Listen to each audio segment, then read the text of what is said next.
Good afternoon. The time now is 3:10 on October 15, 2025. I would like to start the study session. Meeting call to order. Would you please call roll? Thank you. Mayor Nguyen? I'm here. Vice Mayor Manzo? I'm here. District 1, Councilwoman Fan West. District 3, Councilmember Nguyen. Here. And District 4, Councilmember. Mayor, you have a quorum with District 1, Councilwoman Fan West absent. Thank you very much. It's supposed to be District 1. Councilmember Fan West is going to do the salute to the flag today, but she's not here, so I asked Vice Mayor Manzo to do that instead. And for the invocation, would you please do that, Councilmember Nguyen? Please stand. Ready? Begin. I pledge allegiance to the flag of the United States of America and to the republic for which it stands, one nation, under God, indivisible, with liberty and justice for all. Please remain standing. Heavenly Father, grant us this evening clarity of vision, courage, and compassion of good humor as we deliberate decisions that affect the citizens of our city. Please guide us by your will, ensuring that decisions are based on the whole of the community and not on opinions of one or of a few. Help us keep in mind that as elected official, we are here this evening to represent the wishes of all who lives in our community. Amen. Thank you, Vice Mayor Manzo, and then also Councilmember Nguyen for the salute to the flag and also invocation. Welcome everyone to the City Council meeting study session. As I mentioned, study session, so it's going to be a presentation of the theater DNA study of the Rose Center, including in community engagement, operational analysis, and also business plan recommendation. And by that, I would like to go ahead and open for oral communication for the study section only. Anything else beside that, I will have to stop you. So today, it's concentrate on the study session for the theater DNA. So at this time, I open for communication. So would you please go ahead and read the instruction into record? Thank you, Mayor. This is the time of the meeting that members of the public may address the City Council regarding any items on the agenda. Unless otherwise extended by a majority vote of the City Council, comments shall be limited to 3 minutes per speaker. Any person wishing to address the City Council in person should complete a green speaker slip that is provided at the entrance to the council chambers and submit the card to the city clerk. When your name is called, please step to the podium at that time and state your name and city of residence for the record. Our first speaker is Michelle Bai, followed by Kathleen.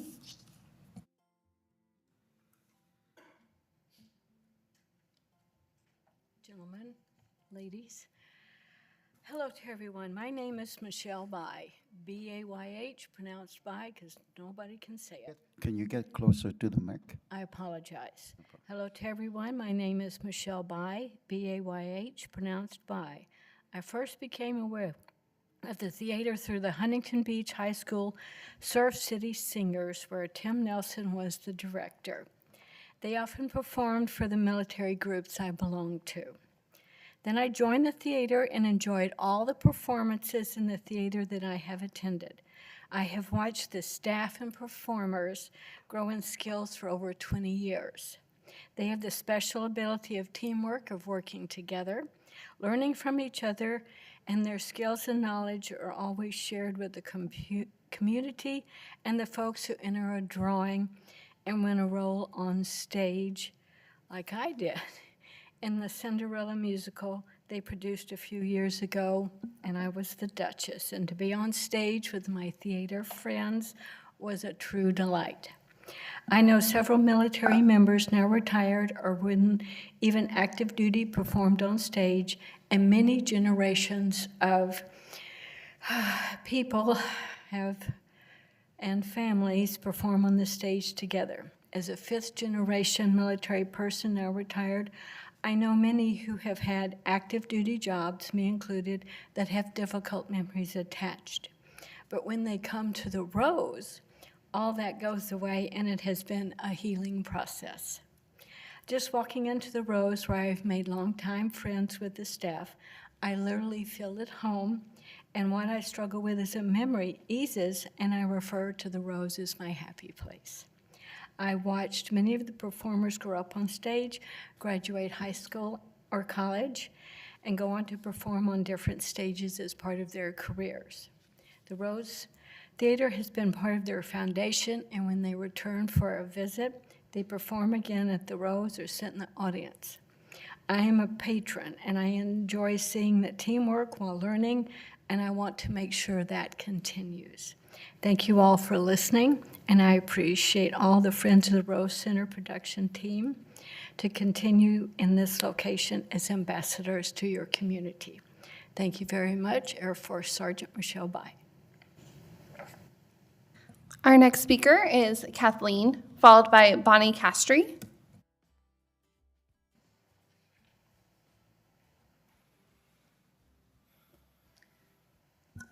Good afternoon, members of the council. My name is Kathleen Sterling Iverson. I reside at 8441 Sterling Way in Westminster and have lived in Westminster my entire life. Starting in 1955, I came to my first theater. It was at the WTA 17th Street School Auditorium. Many of you aren't old enough to recognize the 17th Street School Auditorium because it was torn down. And that auditorium was torn down, and we have a Senior Citizen Centers out there now. It's on the corner of Westminster and Hoover. At the time, City Council at the time said, we will keep a theater in Westminster. We need to keep a theater in Westminster. And it was a commitment that was made by the council when that property was sold. I have been supportive of the Rose Center because that's the theater for Westminster, but it has grown more than that. I was also a school board member in Westminster Elementary and a school board member in the Huntington Beach Union High School District. And those two groups still use the community theater for a way to introduce the arts and grow the arts in Westminster. But we've gone beyond that. Under the Rose Center Board, we are a very, very strong theater presence throughout Orange County. We have people coming from all over Orange County and Los Angeles to participate in the theater. It's important that we keep it. It's important that we don't make it too expensive so families can go. And I want to thank you for being committed to the theater. And I want to thank you for helping the theater grow. And I want to thank you for agreeing to represent the past council members who supported it and who brought it into existence as a promise to this community. Thank you. Our next speaker is Bonnie Castry, followed by Tim Nelson.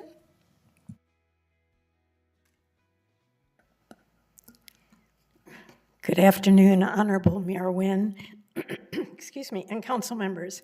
I'm Bonnie Prouty Castry, a longtime trustee of the Huntington Beach Union High School District Board, which, as you know, encompasses high schools in Huntington Beach, Fountain Valley, and Westminster. Thank you for your ongoing support of our students and families in the district, and especially at Westminster High School, of the many activities from picking food at the Giving Farm to our huge Tet celebration. I was pleased to welcome you last month to the watermelon harvest, which all of our students and staff at Westminster High School participated in. I hope you enjoyed the sweet, freshly picked watermelon. It was so good. And thank you very much for honoring our community with a certificate. We appreciate that. An enormous part of this great community support is through the beautiful Rose Center Theater, where hundreds of our students have performed over the last 20 years and also work in theater tech and lighting, doing all of the behind-the-scenes setup that's so critical for any theater to be successful. Additionally, our communities at large are enriched beyond measure by the amazing productions at the Rose, including the Vietnamese Orchestra, which I've had the pleasure of hearing over many years. Over the last 20 years, the Rose Center has put Westminster as a cultural center on the map. Residents not only from Westminster, but the entire community, Orange County, Los Angeles, and all of Southern California, come to see the world-class productions, as, excuse me, as good as any you will see on Broadway. The performing and visual arts are central to all of us in terms of our cultures. Our district collaboration with Westminster's Rose Center Theater provides fabulous opportunities for our students, our graduates, and our community to grow and learn together. Therefore, I come before you today to urge you to study the report that has been done for you very carefully and to continue the Rose Center's current management agreement. As you study and review the information being presented today, please remember that you have built a world-class theater program in this great community. Continuing these fabulous world-class productions with the current management production company will be a major part of your cultural legacy. The Rose Center is a jewel to be preserved, treasured, and nurtured and grown. I urge you to vote yes when this is on the agenda for a voting purpose, and to continue to support the center with the current management. Thank you so much for your time this evening. Our next speaker is Tim Nelson, followed by Vincent Aniceto. Hi, everybody. Good afternoon, and it's wonderful to be here with our wonderful council. I just wanted to take a moment to thank you and to thank Theater DNA for their research into our business and into our value within the scope of the Rose Center. And I am pleased to find that the recommendation is to retain our company going forward as the management company for the Rose Center. I understand the council also recognizes our longevity, and I thank you for that, and the value that we have to the community over the past 20 years. Through recommendations that we discussed with Theater DNA and the city staff, we are prepared to help assist in taking on some of those financial responsibilities that have been discussed to help ease some of the city's financial burdens as well. I want to thank the City Council for your due diligence reviewing this very important matter, and we understand that the Council has a vested interest in providing quality arts in programming in Westminster. We're proud that we've been able to serve that need for the past 20 years. I thank you. Our next speaker is Vincent Aniceto, followed by our final speaker, Terry Raines. Hello. My name is Vincent Aniceto, and though I live in Cerritos, Westminster has been my home for a long time, for many, many years, as my family and I have been attending, watching, and participating in the performances at the Rose Center for nearly 20 years. From my experience, the management company has consistently delivered high-quality musical productions and theatrical events. Their professionalism and commitment to artistic excellence are evident in every performance, and they create experiences that enrich our community. What sets this management team apart is their deep commitment to community access. They go out of their way to be available and accommodating to local groups, outside groups, student groups, and their inclusive approach makes the Rose Center a wonderful resource for everyone. Under their leadership, the Rose Center has become a second home for thousands of actors, musicians, theater technicians, and students. This is not just a performance venue, it's a living, breathing training ground and launch pad for careers, education, and a lifelong passion in the arts. For my own family, the Rose Center has been a cornerstone. We've participated in performances, attended events, and created lasting memories here. It has played a vital role in our cultural and artistic lives. The Rose Center, under this management team, has actively embraced diversity.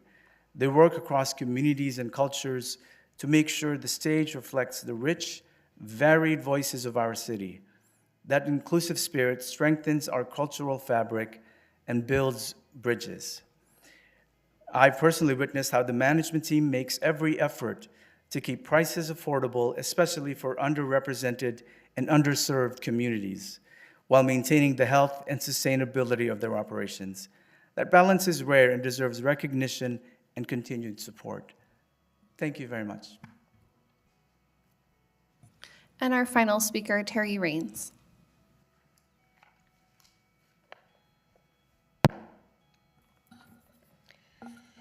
Hello, at least this Rose Center study was done transparently with stakeholder interviews and a community survey, which I responded to, but I still have some questions and concerns about what's proposed and the venue.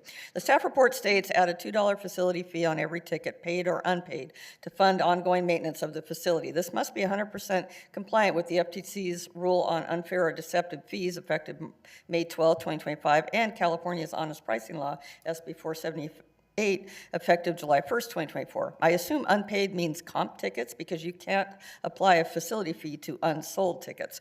For the fee to be legal, the event organizer must, 1, include the fee in the upfront advertised price. The total ticket price shown must include the facility fee not revealed as a surprise charge at checkout, and 2, not charge the facility fee to a recipient of a comp ticket. For unpaid comp tickets, the venue or promoter must absorb the cost internally. Jay's Catering had falling profits due to the inability to book events well into the future because their contract with the city ended and they had to operate on a month-to-month basis, making long-range bookings impossible. With recent council meetings held in the theater, we had the opportunity to evaluate the venue's pros and cons, albeit not for live performances unless you count the dais performances by some.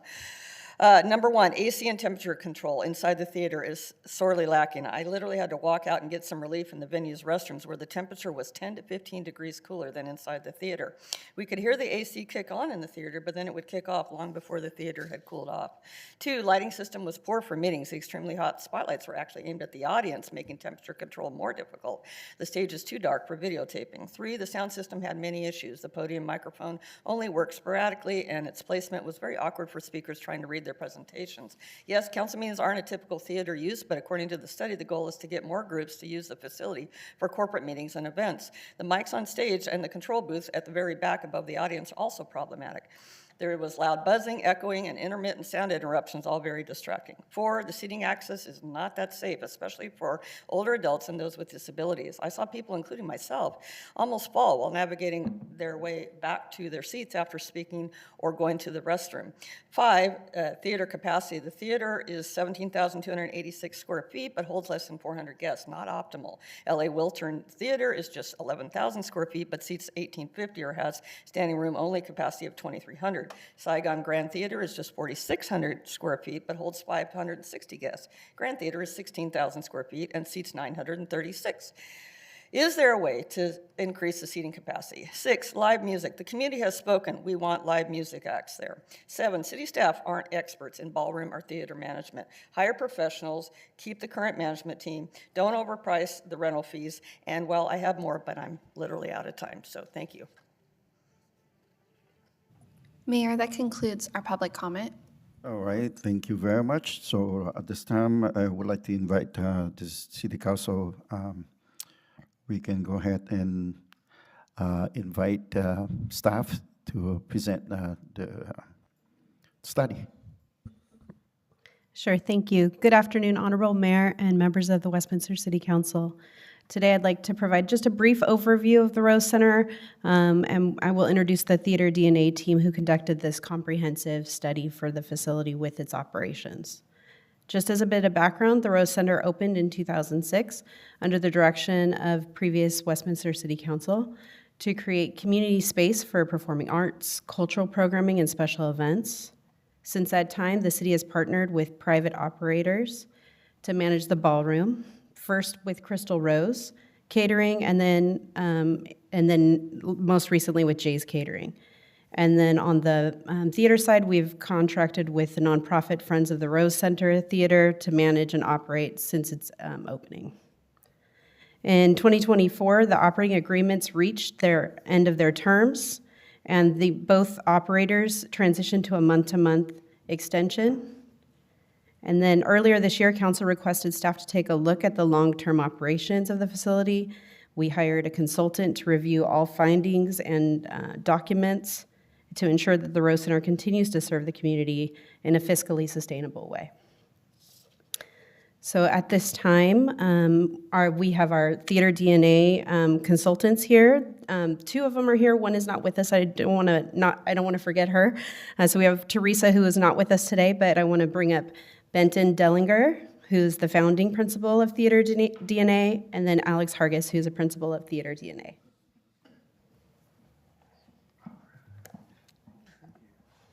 Thank you so much, and thank you for giving us a chance to review our proposals with you today.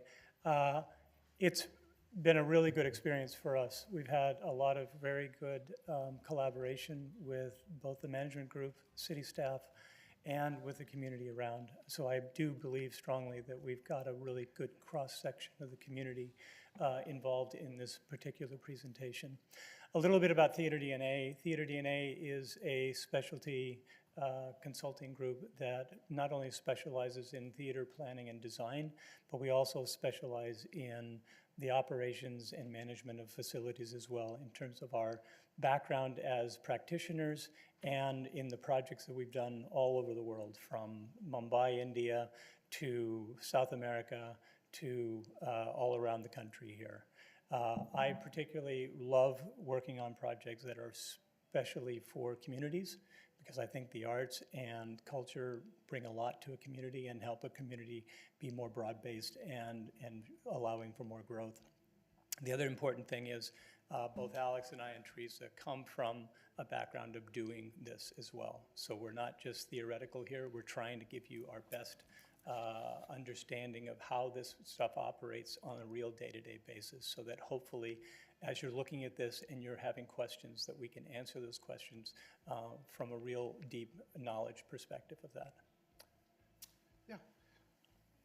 And just to put another little emphasis on that in terms of our practical experience that we bring to this, I've been in this industry for almost 30 years, and for 20 years of that, it was as an operator running entertainment venues and performing arts centers.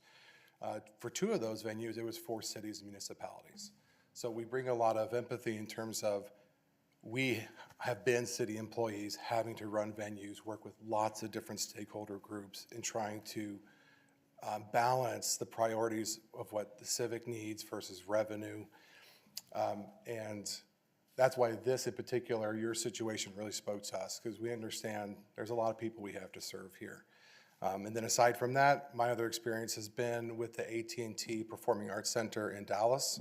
It's one of the largest performing arts centers in the country, and I was on that opening team. It was 4 venues across 5 acres, and we did almost 1,000 events a year in that. So we have a lot of experience of running this, seeing a lot of these scenarios. What you're going through is unique, but not uncommon. And we are excited that we see a way forward to help everyone meet their goals. Shall we go straight into the goals? Let's go into. So we thought we'd start I'll let you take the mic. this whole thing here is to just kind of reiterate what the goals of this study were.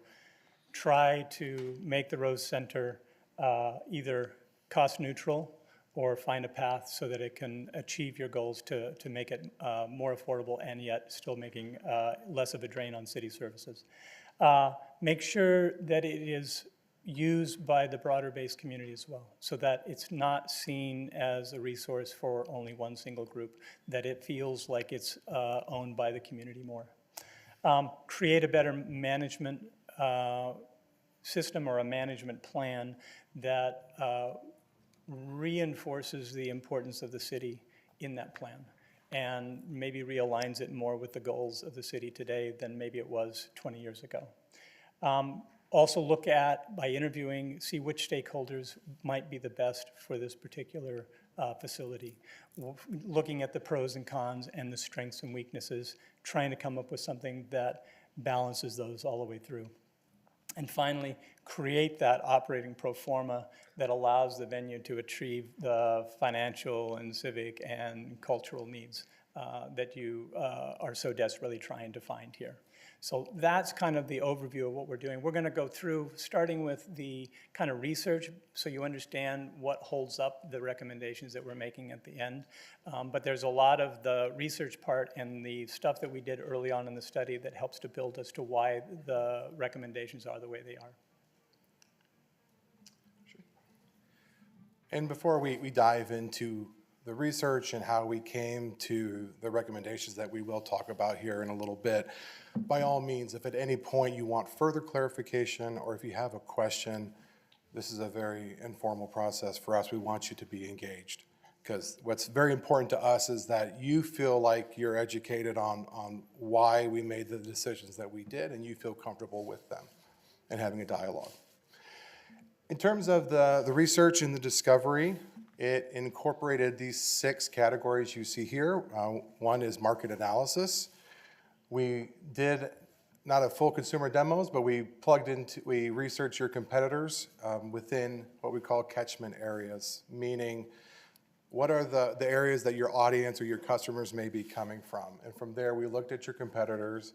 We also did a rental rate analysis, because some of the feedback we heard during interviews is that potentially the theater was charging too much or the ballroom operator was charging too much.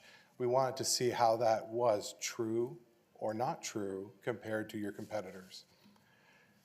Meaning, also on those stakeholder interviews, we talked to a lot of different folks, 32 in all, and they ranged from all across the community, from civic leaders, some of them yourselves, educational leaders, artists, representatives from the business community. We tried to really kind of touch everybody as much as we could in our time. And then we did surveys, and we did 2 different surveys. One was to the community, and that was in a digital format that went out on social media, email. It was also done in person, which we thank Shauna's team and Vanessa and all of them for actually doing that at National Night Out. It was great to be able to interact with folks face to face. And then we also did a facility user survey where we talked to folks who had previously used the facility, asked them, is it of quality? Are you being charged a fair rate? Some of those questions. We also did a facility assessment, of course, to get an understanding of the capabilities of the theater and the ballroom. Where is it falling short? Where is it serving the city and its customers well? And then from there, we were able to then put together a plan for capital improvements in terms of suggestions if you want to move forward with those in the future. We did an operations assessment. Of course, if we're going to evaluate the operators, we need to see how are they performing. How much are they using the space every year? Are they underusing it, overusing it? What are the financial performance? How are they doing? Are they constantly bleeding money? Are they financially solvent? And then how are they training their folks? We really got into depth on how they run these spaces. And then from there, we were able to do the operator analysis, basically to see, do you have the right people in the right spots? Because as 2 separate entities, they all have their own separate agendas of what they're trying to achieve. But at the end of the day, they work for you, and they work for the city, and they work for the citizens. And this is a municipal facility that has to serve a lot of different people. And of course, there are business implications that these operators are trying to meet, but that higher purpose is for the city and for the people. And so I'm going to go not real quick, excuse me. We are going to touch on each of these research categories. From a high level, what did we find? So in terms of the market conditions and competition, of course, this is no surprise to anyone here. Your city is, your demographic is largely Vietnamese, and then also a very large representation of Hispanic and Latino that are here. That plays a huge part into who you are as a city and your culture. In terms of the rental market for special event rental spaces, it is competitive. There are quite a few facilities out there, less when it comes to traditional theaters. When we did our facility inventory, you had 19 theaters, and there were 29 event venues within that catchment we were talking about. There was a variety of governance models. Some of them are run privately. Some of them are owned by a city, a government entity, but then run by a nonprofit. And then as we were going through there, in terms of the rental rate analysis, we did find that the ballroom rental rates were high. They were higher compared to what you see in the market. From the stakeholder interview and the community, the feedback that we got was that and like you just heard in the public comments, there is a desire for arts and culture, and not just arts and culture, but experiences. People want entertainment, they want live music, they want to connect with each other, whether that's for a quinceañera, or it's for a wedding, or it's a meeting. We also picked up that there has the working relationship between the operators themselves could use improvement in coordination and communication. And then in terms of working with the city, what we heard feedback from all sides was that it could be more, that one needs to believe in the other, and in terms of working with each other and hearing each other better. Also, increased revenue sharing. What we did find is that when this building was built 20 years ago, it was built for, the vision seemed to be different than where it's shifting now. When that facility was built, the Rose Center, it was largely to incubate a local community theater, and then hoping that the ballroom rentals would offset the costs.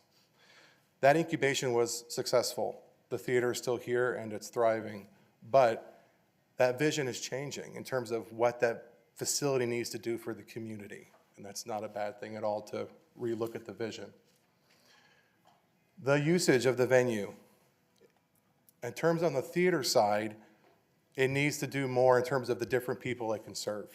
Because right now, certainly it's geared towards the art form of community theater, which appears to be doing well, but there's a lot of other groups and representatives that need access to it still. Without a doubt, unanimously across the community, everyone loves this facility. They feel like it was a wise investment to build it, and it has only fulfilled its vision for the most part as it's gone on. And people think it's high quality and needs to be taken care of. From the facility assessment, a lot of this you probably already know from talking with staff or being in the facility itself. It is a first-class facility, but it's aging. There are major systems that need to be replaced.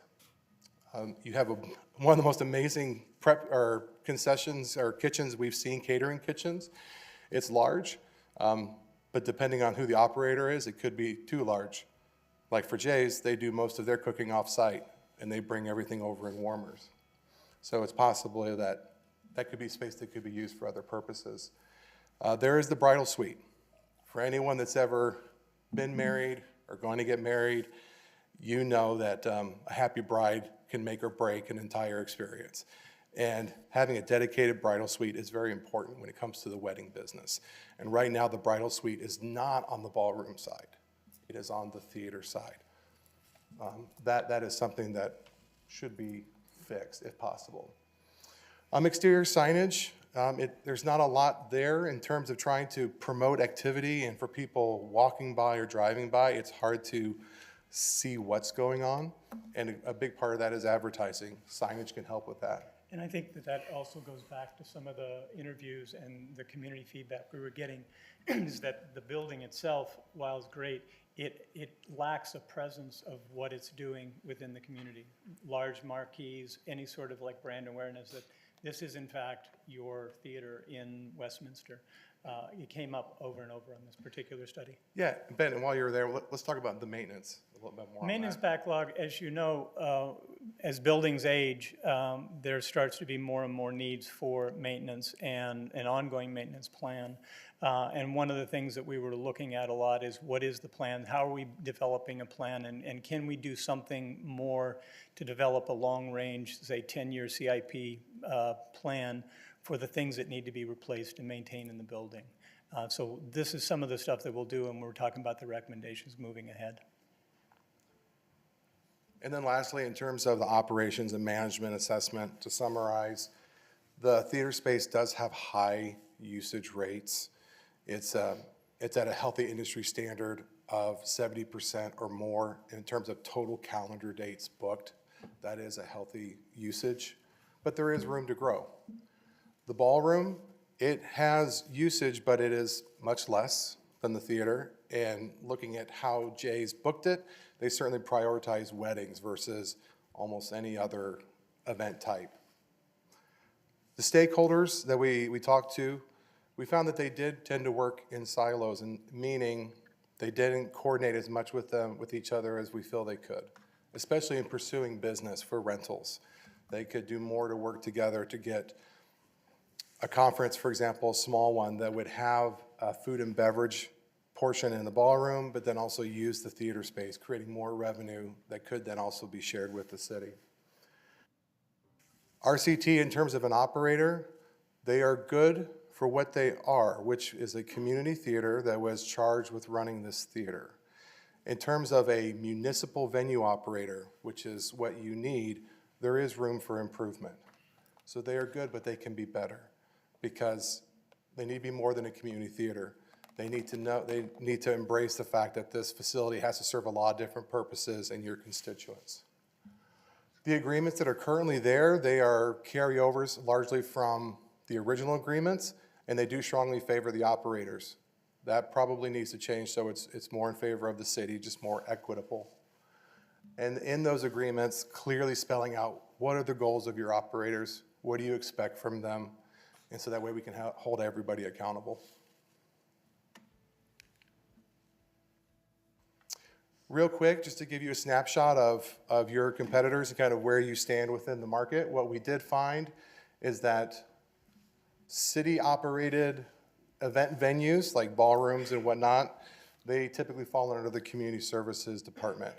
In other parts of the country, it's Parks and Rec, but in this part of the country, it was community services. Out of those facilities, the top performing ones could do about $400,000 in rental revenue annually. When we're talking about the theater side, in terms of city-owned facilities, most of them did have a nonprofit operator. There was only one that chose to run it itself, the city. When it comes to your peer cities, in terms of how much do they invest in these theaters and these operations, the range was $600,000 to $1 million annually to fund the theater's operations. In terms of a cost recovery, it was fairly low, between 25 to 50%. Most of your competitors do have different rates for residents, for nonprofits, commercial entities, those different class rates. Those rates are not currently instituted at the Rose Center on the ballroom or the theater side as far as that many different types. You have no city competitors or comps that have what you have, which is a theater and a ballroom space. That makes you very unique. Your peer cities either have the theater or just the ballroom. And then the only other theater event combo complexes are ones that you're very well aware of, and that's the Grand, the Grand and then the Saigon.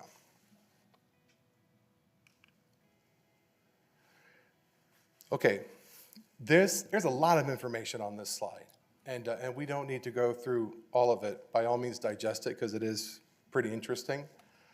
But this is where we looked at the rental rates. And the way that we did that was by evaluating how much did a facility charge rent for a full event day. And because some differ in sizes and capacities, we also did it on what we call a per capita, which basically means how much are they charging per person, the capacity of the venue. And when we did that on the theater and the ballroom side, what we found was that RCT as an operator, currently the rates for the theater are below the market average, not by a ton. They're actually pretty well in line, but just a hair below. And on the ballroom side, they were higher, as much as 35 to 42%. And a large reason for that we saw in the data was because they were going after wedding business. And weddings, you typically spend more. You know that you will spend more on the space fee, on the rentals, as well as the food. If you're trying to attract nonprofit meetings or other event types, those prices will scare people off.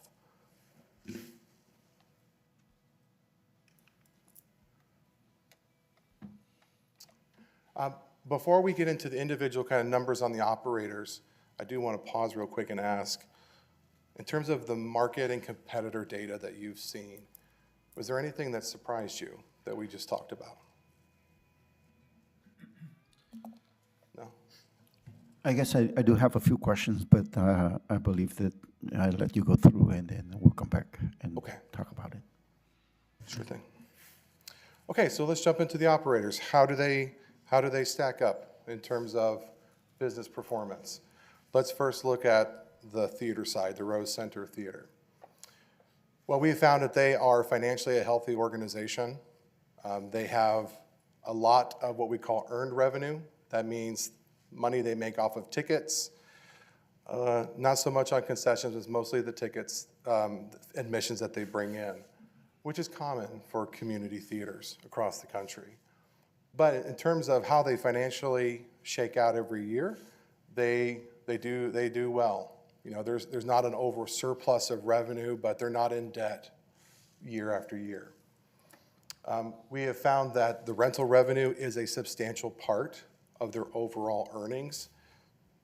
There's about 60% of their revenue is made up out of the rentals, and you'll see in a minute how that translates, because there are a lot of rentals that happen in that facility. In terms of staffing, they do run lean. When we look at other ratios, staffing ratios for nonprofits, they're usually higher than this. So when we see these numbers, that tells us they're not overstaffed. If anything, they probably could use to put more resources into their staffing to expand their capabilities. In terms of their use of the space, let's talk about are they booking it enough? From what we see, that the theater is active 250 days a year on average. And by active, let me clarify, that could mean a public event, something that everybody would know about because it's advertised. It could mean rehearsals. It could mean set construction, and certainly rentals. Rentals also have to rehearse, or maintenance days. Those are all valid uses of the space, and when you add those up, that's nearly 70%. That is a healthy utilization. Now, what we do like to see is that you have headroom, or you have room to grow, 30%. There can be more rentals. There can be more events. And there's even opportunities for RCT to move some of their rehearsals potentially off-site to free up even more dates for rentals and public activity. So in terms of those rentals, what we have seen is that that accounts for 34% of the theater's annual use. So roughly a third of the calendar is used just for rentals. And those are outside community groups of all types. And out of those, they typically make up about 26 different user groups. Out of those groups, you can see that we have that down there at the bottom right of if they were cultural specific groups. And out of those, Vietnamese was the most. And I would say what we did notice, you know, given your population makeup here, that Hispanic and Latino seemed underrepresented. That would be something that we would recommend trying to pull in more of those groups as rental clients. Let's switch over to Jay's and let's talk about the catering. There was less data that was provided to us by them, but we're going to show you what they did give us. In terms of their rental revenue, they do pretty well. In their best peak years, there was almost to $1.5 million total. Should note that those peak years of 21 and 22, a lot of those are carryover bookings from COVID, where people had to cancel their events in 2020 and they rebooked them. So it's not necessarily saying they did a much better job at selling events during those years. I would say the average that we want to analyze together as a team is more about 2024 and 2019. And then in terms of the key types of events they did each year, you'll see this is the point that we've been talking about quite a bit. Weddings was the core business. If you looked at galas, fundraisers, meetings, birthday parties, much less. They really wanted to hone in on that one type.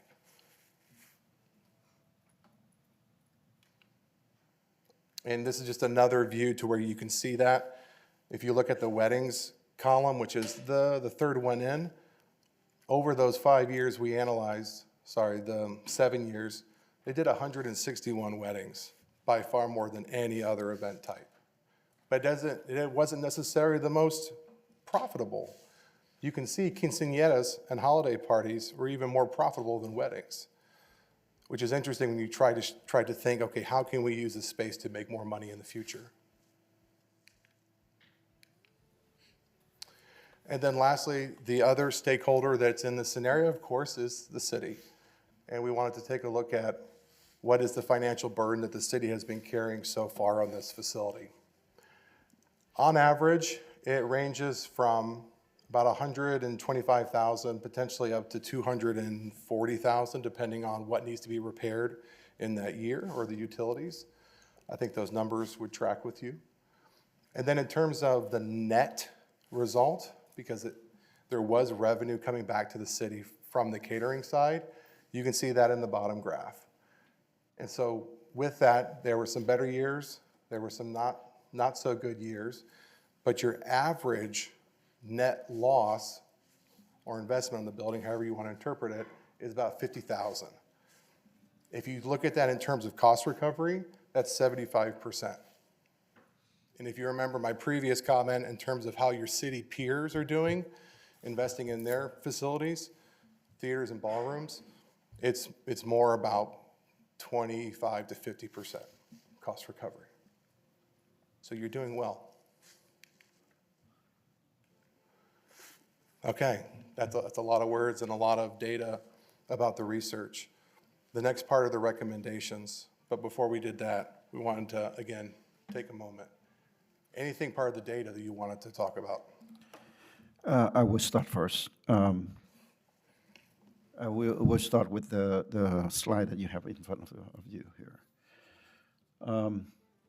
By looking at this, the city spent $200K annually in recent years for maintenance costs, but the city received only $150K in rental income. So we basically take the loss every year. Every year except for the 1 year in 2023. So that's not good. All right. City average annual net loss of $50K over, yeah, okay, that's what you just said. Then can you go back to number 4, please? Slide number 4? Yes. Yes. Okay, I see there's a lot of information here, but I have chalked down a few things that I want to ask. Yes. First of all, the first column there, you say private versus public models. I remember you mentioned that there's a usage between the private and publics. Can you tell us a little bit more about what you mean by private versus public models? Yes. Let me just pull this up here for reference.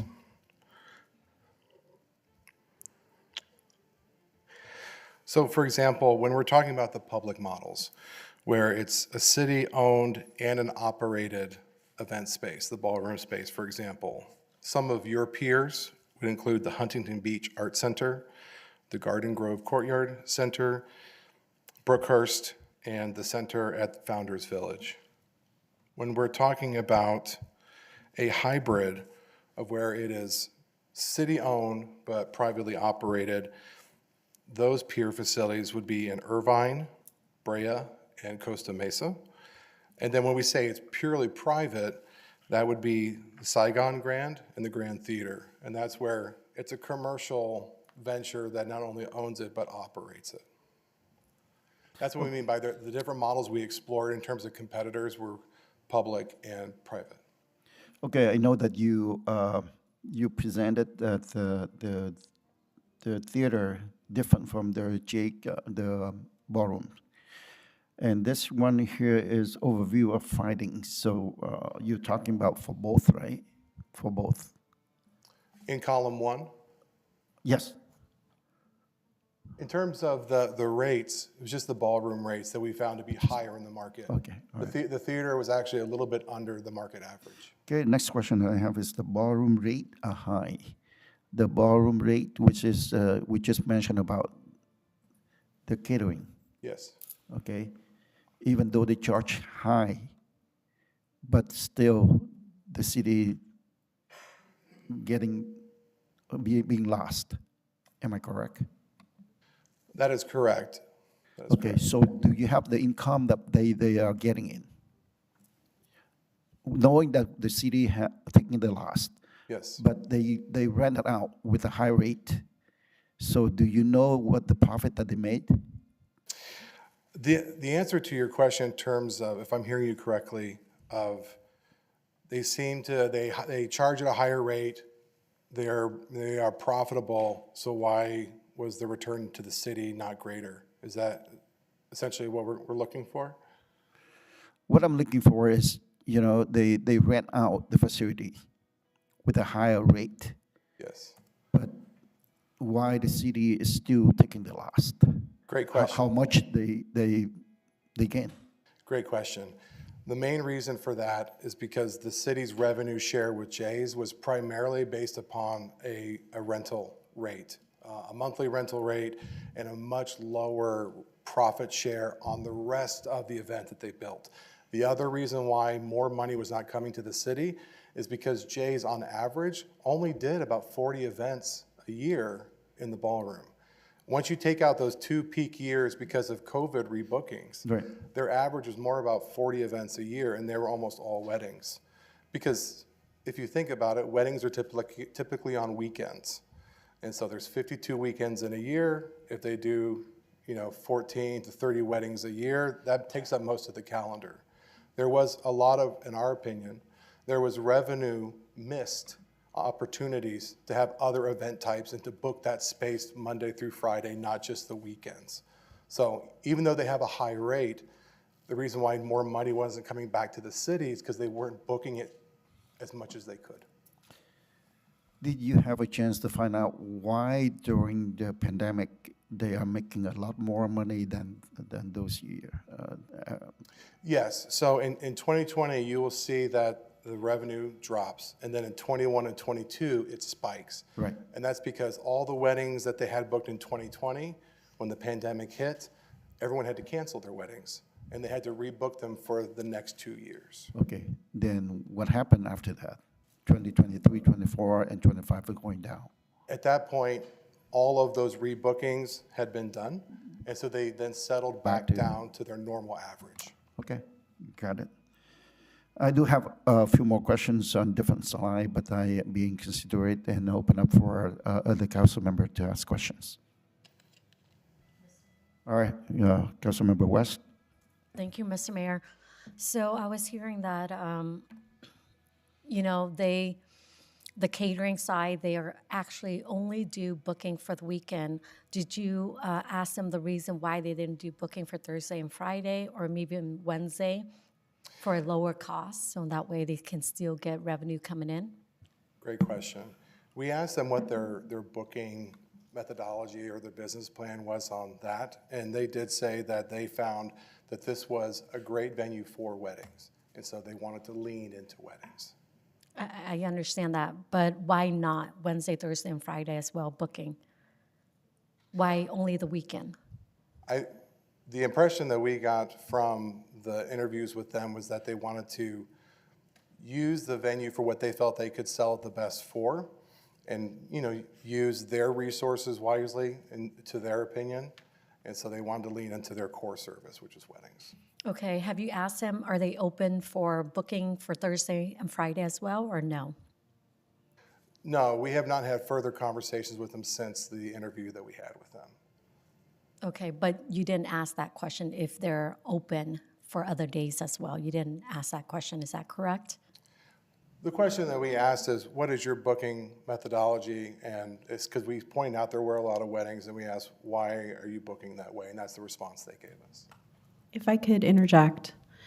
So Jay's Catering, in addition to our facility, they booked, I think they had 4 other facilities, perhaps 5. And so sometimes if a rental party came in and they wanted to book, they would have, it's sort of like they had an option, like, do I want to book at the Rose, or do I want to book at this facility or this facility? So they had options. And so as the catering company can choose to direct them in a way that possibly is more lucrative in different venues. So but to my knowledge, they would be available to book any day of the week. It's just a matter of if they're pursuing weddings, weddings are generally Friday, Saturday, Sunday. You're not looking at during the week, and if that's where their focus was, then they wouldn't be picking up those maybe business functions or things like that that you would normally find during the week, like a conference or something of that nature. Okay. Yeah, because what I was thinking is if they see values in, booking on other days, then it would make sense for us to continue, being, as the council here, might be more open for them to continue what they're doing if they're flexible, to generate more money coming in for them and for the city. But from what I'm hearing, it's just basically, it doesn't really make sense, or it's not really addressed or asked about that question, from what I'm hearing. I just want to follow up with that question, and then we'll ask for other council member. From your assessment, do you think catering maximize the usage, or they just, because I heard that they have multiple locations, right? So they probably not doing the booking as needed to be in order for them to get more money in, or compensate for the city, the loss from the city. Yes, our assessment would be in agreement with you in the fact that using that facility 40 times a year for events is underutilizing that facility. And in our opinion, it's not because they are not a capable operator and a venue manager. They seem very capable. It was more of a strategic business decision. I can tell you that when I ran special event spaces in my performing arts centers that had ballrooms and multi-purpose spaces, I tried to make that thing used for anything possible, from chamber meetings with the Chamber of Commerce to local art groups coming in, business symposiums, even as a voting station during the election, because I wanted people inside that building. So a capable operator, that's a great space. It could be used almost around the clock all year round. But for them, like you said, they have other interests, other venues, and they prioritize the roads how they prioritized it. And I think it's important when you're looking at this, the cost benefit for something that's bringing in a lot of cash at once in terms of their profitability versus a chamber meeting, which is setting up some coffee and some sweets.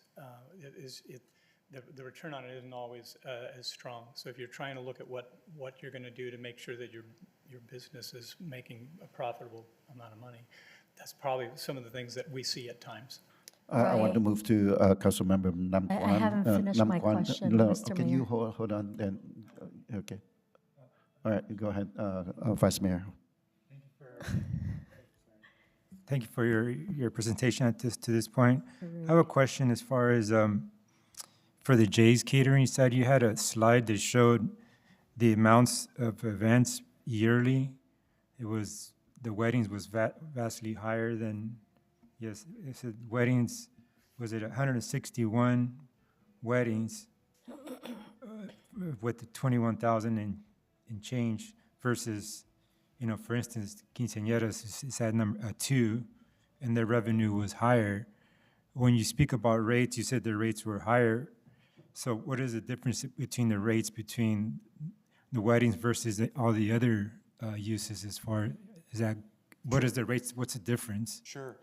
It's not necessarily a difference in the rates. It's when you look at those numbers there, remember that's over a 5-year span. Okay. And so in terms of the number of events, that's 161 weddings over the 7 years. 7 years. The number you see up top, the 21,000, that's the average rental revenue they made per wedding. Okay. Versus the quinceañeras, that's the average rental revenue they made per quinceañera. Okay. And they're, like you said, it was just a business decision to focus mainly on weddings, right? Yes, and to your point, Councilwoman West, you're absolutely right that there is no reason why the city cannot ask more from their operators to explore booking more than just Saturdays and Sundays. That's why you'll see in the recommendations coming up, we definitely recommend changing your templates for your operator agreements so they favor the city more. They really spell out those requirements. Because without those specific requirements, a business person is going to do what a business person is, it's in their best interest. I have another question. You mentioned that the Rose Center Theater itself on that side, they're financially healthy and they've been operating at, as far as the revenue they're generating and the cost that they're, between cost and revenue, so they're operating at a healthy level. Is that what you said you found? Yes, sir. Okay.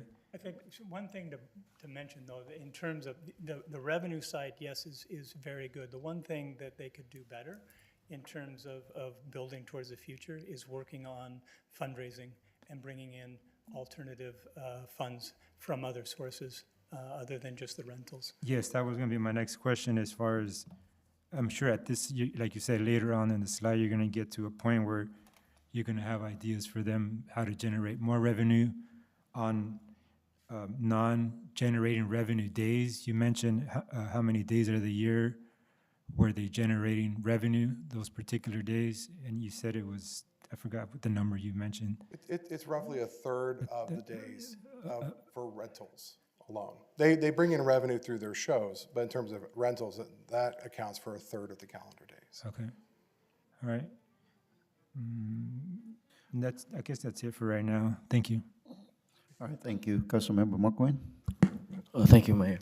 I want to ask, so particularly this slide, so 72 days out of the year is for rental days, right? For, let's say, 24, 25, year 24, 25. The rental days, do they include performance days in there?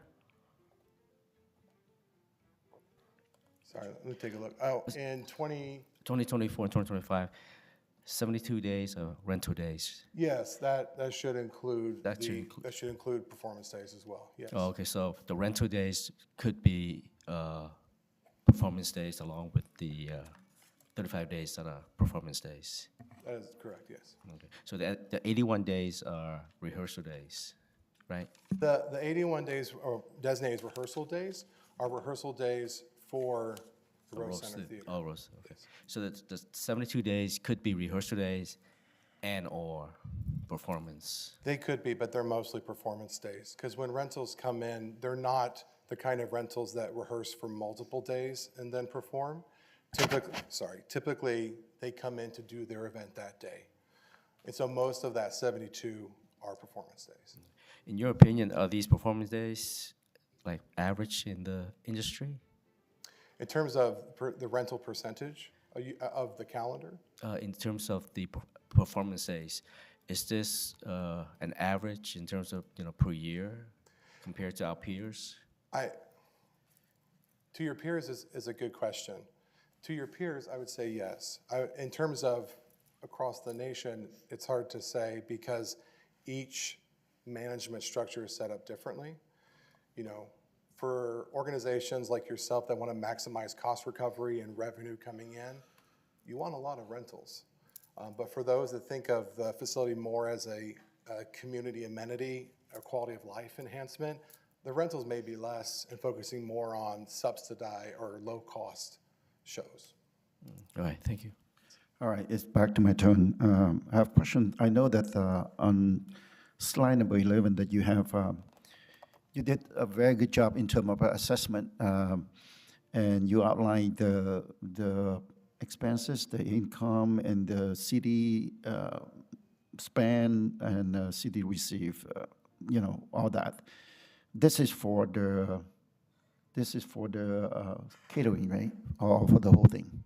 This is the city's financial, what you spend financially for the entire center. For entire center? Ballroom and theater altogether. Okay, all right. Okay. It's important to note that on the revenue that the city comes in, or that the city receives. You are. I'm out of time. Your time. Your time is up. I gotta go. But you can continue. The revenue is just from Jay's. So the revenue that you see coming in down below, that's just from the catering side. And that is one of the recommendations that we have going forward, is that you need revenue coming in from both operators. Help me to understand. You telling me that the city's average annual net loss for both is 50K? Yes. Okay.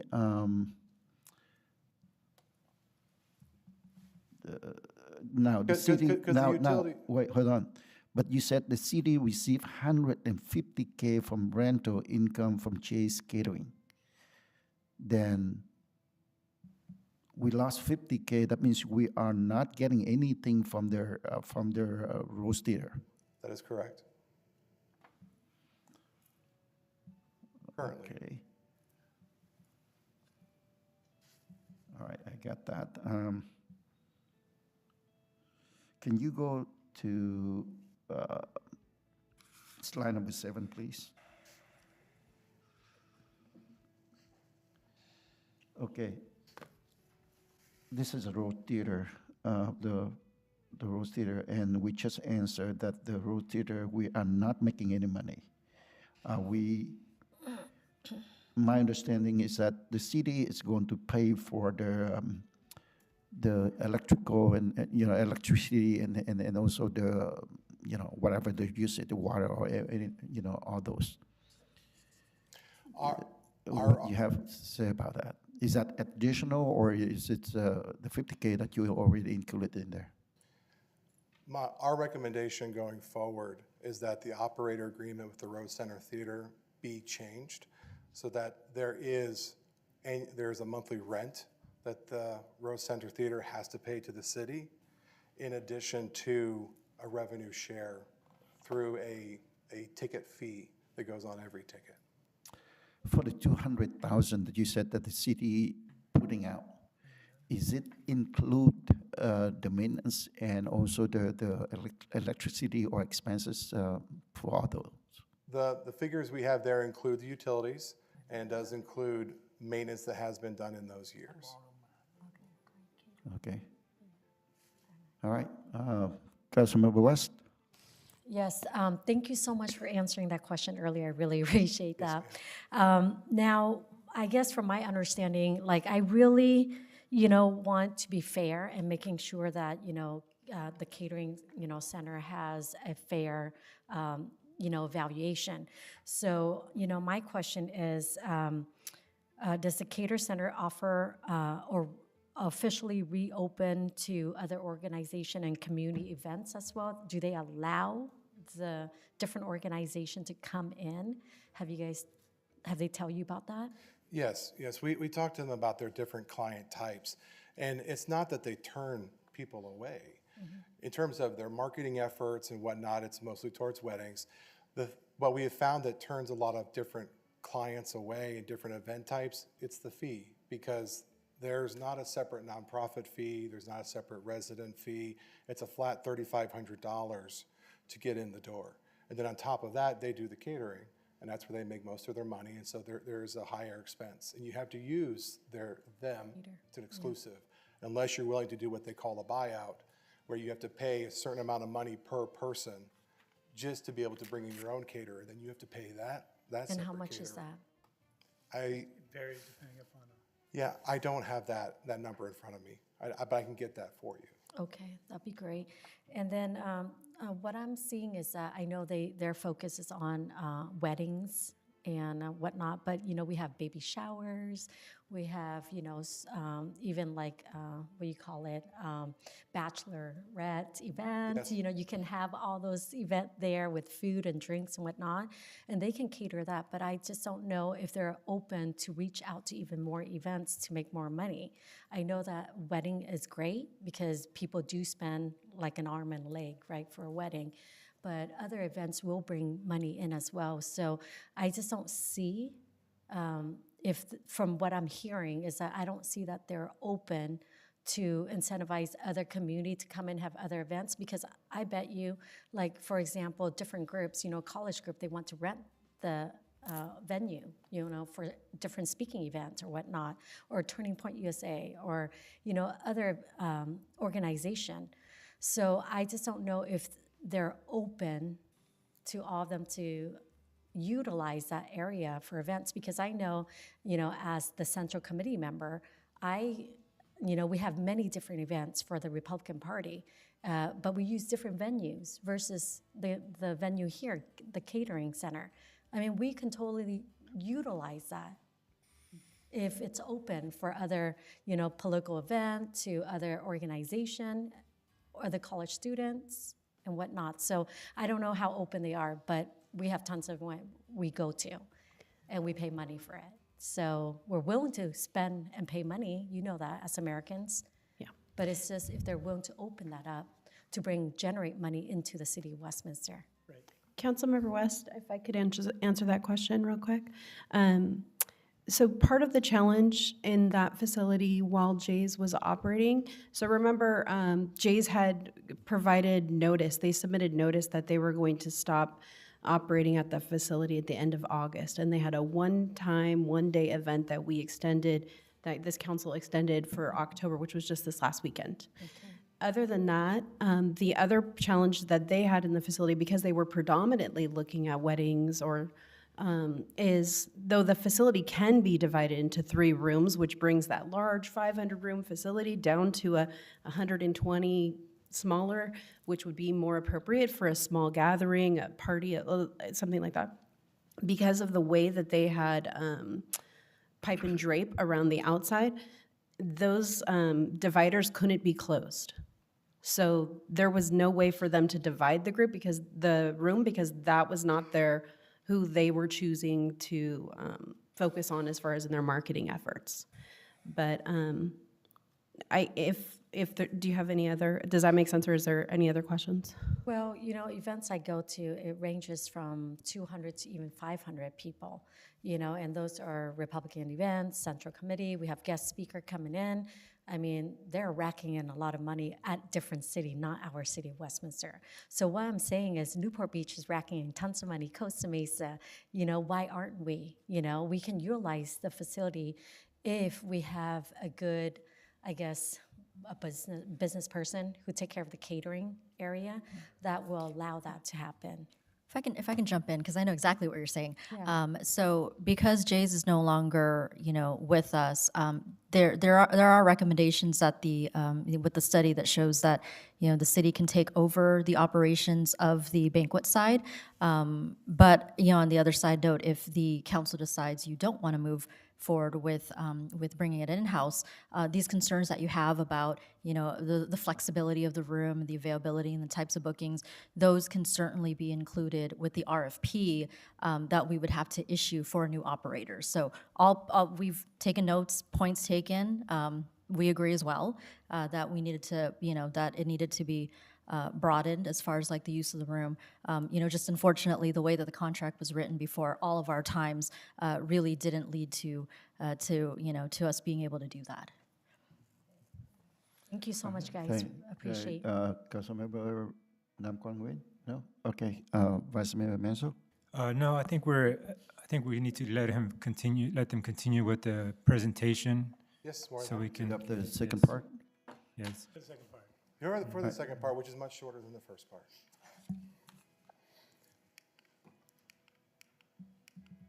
Okay. Benton, I've been doing a lot of talking. Would you mind? I'm sure they could use a break from my voice. This is the basic outline of what we're talking about.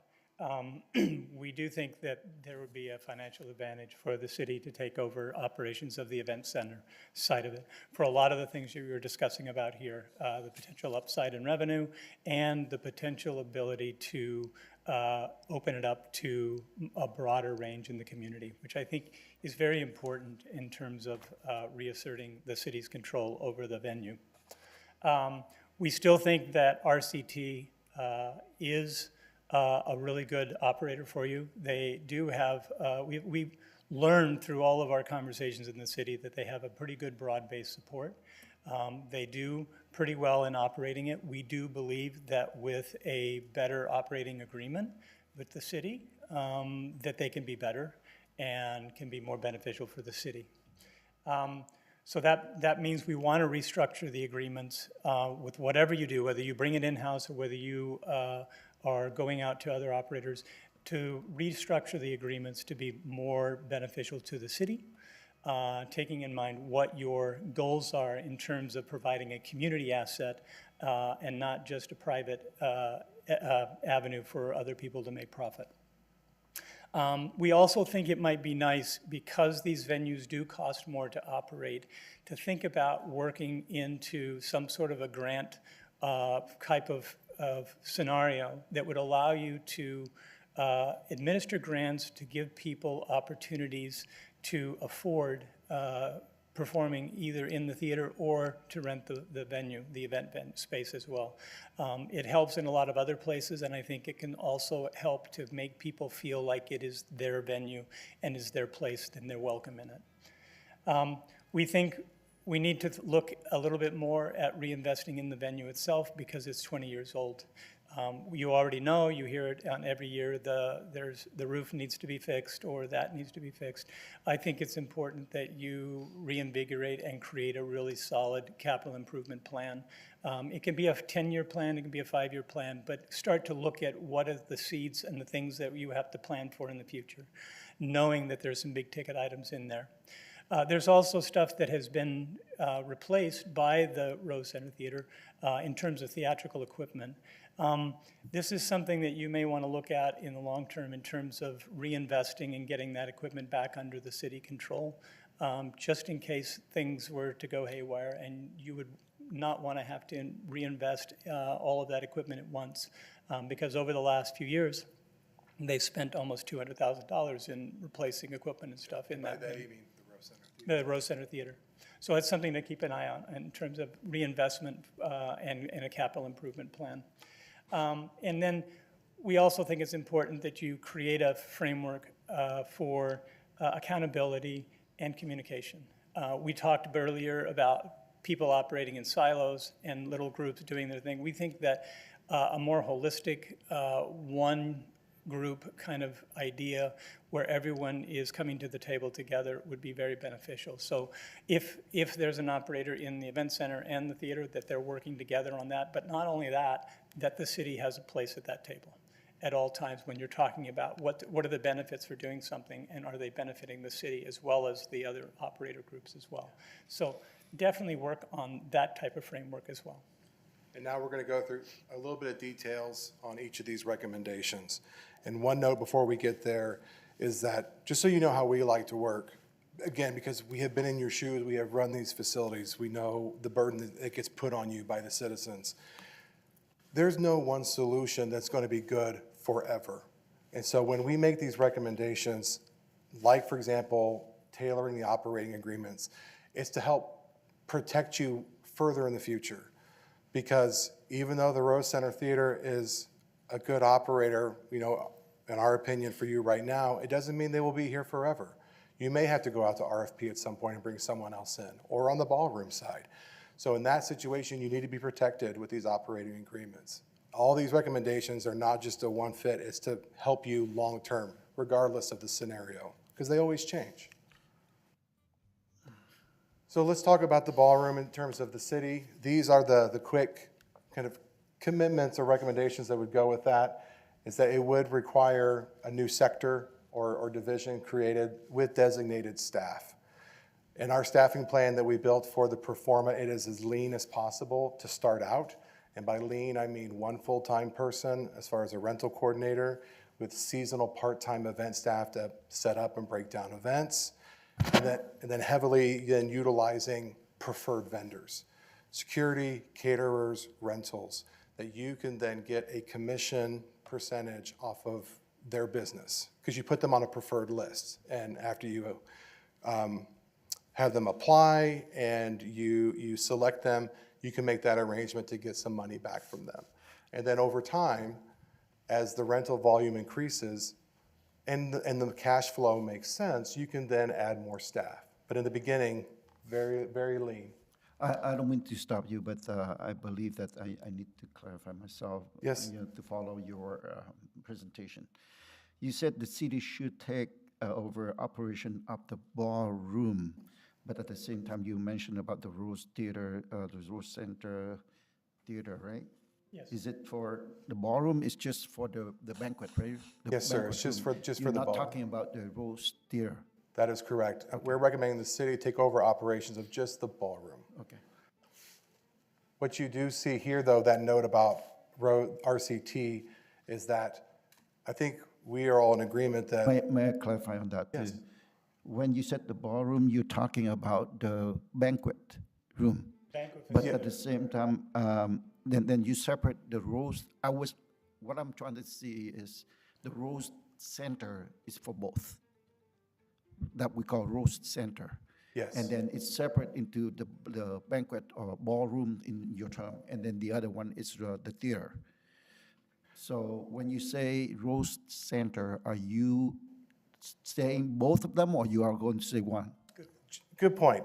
Basically, what we're recommending is that the city take over what Jay was doing. Okay, so that the ballroom can't be the roast center, right? Correct.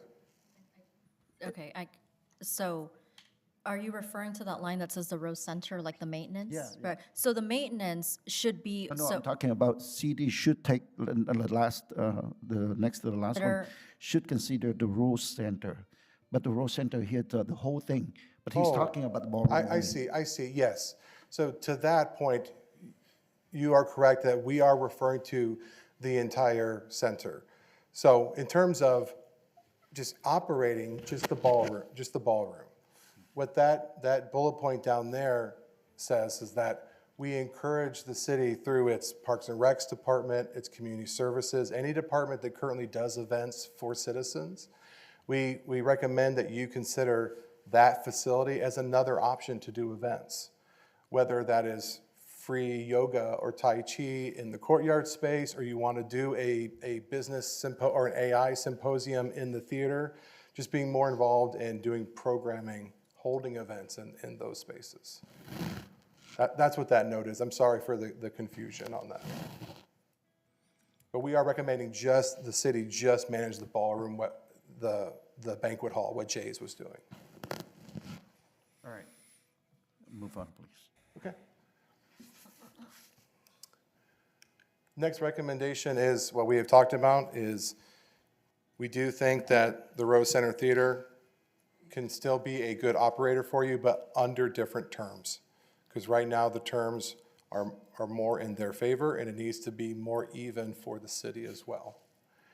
And what that includes is paying a monthly rent to start of $5,200.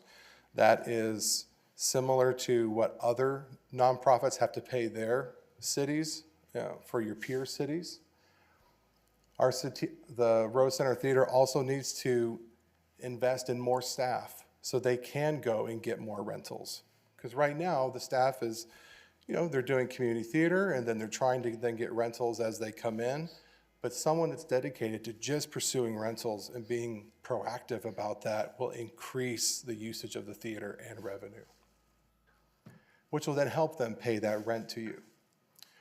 Another revenue stream that they can do is by implementing what we typically call in the industry a facility fee or a maintenance fee on every ticket.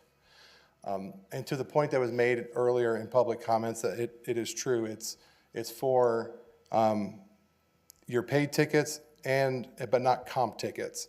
If they are comp tickets, that fee would be encumbered by the promoter, not the patron.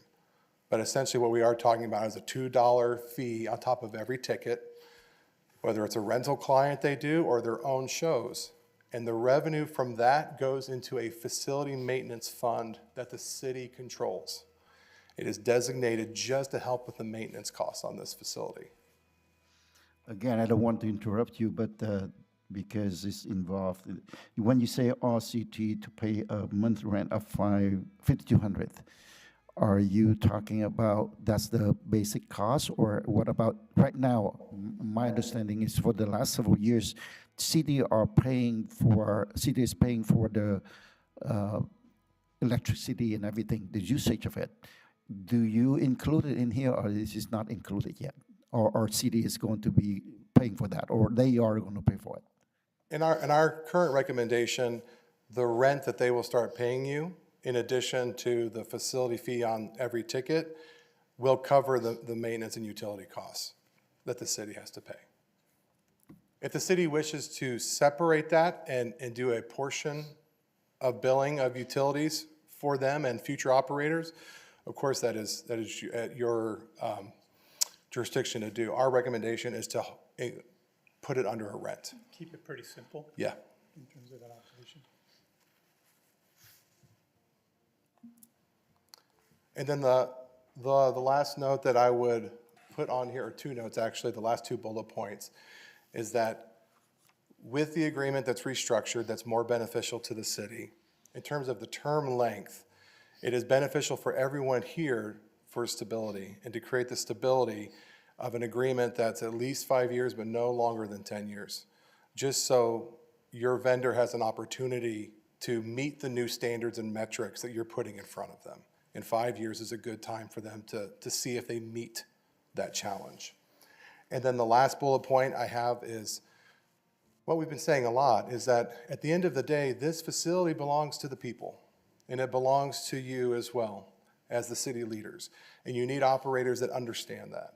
And so after you restructure the agreement, if the Rose Center Theater does not agree to those terms, then by all means, go out to RFP. Okay. I don't know if we need to talk a lot about this slide because we've talked about it quite a bit. The highlights are any vendor that you bring in, whether you pick a new Jay's to run the ballroom or someone else for the theater at some point, they need to be giving you money. You know, there needs to be a revenue share incentive. They need to help pay for costs for running the facility. There needs to be a clear communication channel where we recommend a designated liaison with the city that is interfacing with all of your vendors, so there's not this communication gap where later you get a, well, he said and she promised that. And then in the agreement, very clear metrics on what they need to hit. And those metrics can be, the space has to be used at least this many days a year. And we want at least this many different variety of groups to come in. These are the target revenue goals that we agree on every year. So that way, when you review, you have something to hold them accountable for. So when you do want to terminate their contract, you have grounds. Are you crafting all of those questions for us for the next vendor? So we have done, to that end, we've done two things. We have looked at your RFP that you have drafted, and that we made numerous comments on there to add some of those sections and clauses. And then in the report itself, we do have some very specific language and recommendations in there. Okay, thank you. Yes, ma'am. We also, we own the report and we own helping you guys. So we always tell people that, when you're in the middle of this, we're a phone call away. We work for the City of Surprise and we still have them calling us. They're working on an agreement between a school district and the city. And they'll call us up and say, hey, what about this? And since we know the background behind it, we'll still be around to help you, because some of this stuff is just a little 5-second phone call to help out. But the staff here will have our support. Thank you. And then speaking to, in terms of access, because a lot of feedback that we did hear from stakeholders, especially at the leadership level for the city, was we want to make sure all parts of our community have access to this building, regardless if they can afford it or cannot. We want this to be their venue. One way to do that without putting a business burden on your vendors, your operators, is through a grant program that can be funded through the rent, the additional revenue coming in from RCT, and as is available. And the idea is that it's then administered by a third party, but still aligned with the city. A recommendation that we have is the Cultural Arts Commission. This could be a great project for them, where they can be the stewards of the funds, work with you to set application requirements, but it gets small nonprofits in there. It gets other groups that don't normally have access to really fantastic facilities like this. And of course, in reinvesting, we'll get into, I'm gonna not talk a lot about this because we do have a capital improvement slide, but essentially from the beginning, a lot more of the work needs to be done on the ballroom side first. Not to say the theater doesn't need it, but to be honest, they can operate and still make money, fine.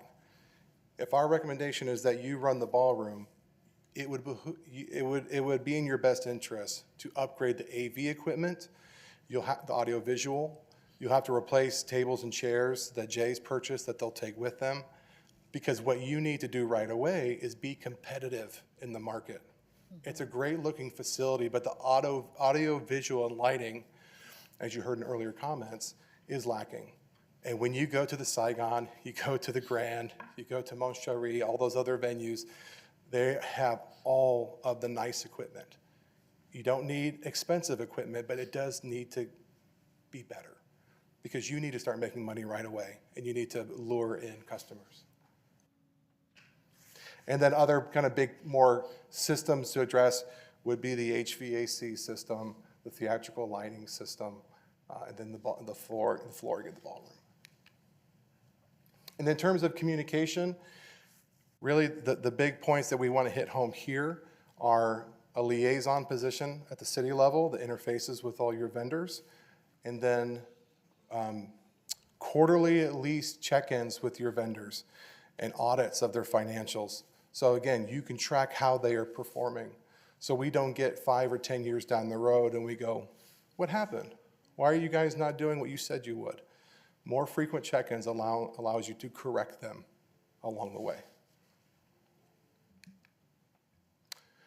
So in terms of the business plan to support all these recommendations we just made, these are the goals that are guiding us. We want to maximize the use of this space to its highest and best purpose. We need to cover costs as best as we can in terms of utilities and maintenance. And we need to identify new revenue streams to do that for all parties. And there needs to be stability because when operators don't know from month to month or year to year if they're going to be there, they're not going to be invested.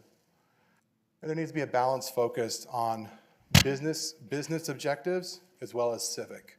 Because again, this is a venue for the people. But if we don't want it to be a financial drain, it has to also operate like a business too.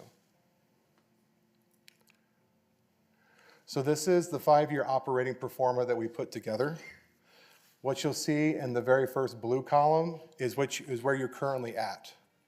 If you don't change anything and you bring in another J's, for example, to run it, you don't change. It's time for us to leave, but if we don't change anything with how RCT is operated, this is how you'll shake out. Again, about a $52,000 projected loss, which is what you average. But if we do the recommendations, the facility fee, new revenue streams, the theater's paying rent, and you guys take over the ballroom and start booking it a lot more than Jay's did. This is how we see this projected. There is going to be that initial investment in year one because you have to replace tables and chairs, upgrade the equipment. And honestly, on the ballroom side, the banquet side, you have to rebuild that business because weddings and some of these events, they book 12 months, 18 months out. And right now, bookings can't happen in the banquet hall because you don't have a vendor. And so in that first year, you're going to spend a lot of time meeting brides for the first time and booking their events for next year.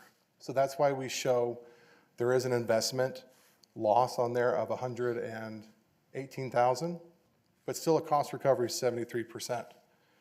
And as you get into year two, we hit break even, and then we slowly start to tick up to where we start seeing some significant gains and potential profitability. Can I interrupt you quickly? Yes, ma'am. Staff, can you turn on the audio right here? I can barely hear. Is that okay? I just want to remind everyone that we have another 5 minutes Okay. To go. How much more that you have? We're at the end. Okay. Yeah. Are you done? Or There's one more slide. It's the one more capital. slide? Okay, Yeah. go ahead. So last thing to point on this, and it's very important because I do have to give love to my facilities people and engineers because without them, none of these buildings would work, is that if the city is going to take on managing the ballroom, we do think that the facilities department could use more reinforcements with one full-time person, but they would not be dedicated just to the Rose Center. They would help all facilities. Okay, this is the last slide. It's for capital improvement planning. Essentially, what we've already said is, initially, we recommend you focus on the banquet side because that's what's going to bring you money the fastest. And we've highlighted key areas here with very broad estimates of what we think it would take to do that. if you're willing to make that investment, we do recommend you do a formal cost evaluation and estimating so you know the exact numbers. But this is just to give you an idea. Well, go back. Yes. One thing that's insinuated in this, and I think it's important, is that we've taken basically the facility ticketing fees and we bolt them together over 5 years and allowed you to basically pay for these over the ticketing over 5 years, so that you're seeing where that the revenue is being found, even though it's being allocated in 1 year, it's revenue ticket over 5 years. All right, thank you very much. Like I said, we have only about 10 minutes before we go into the closed session. So I guess that we limit 2 questions for each council here, including me. So I will start out with my 2.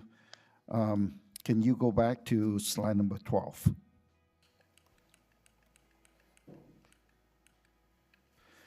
I think I agree with you all of the, the item that you have there, except for the first two.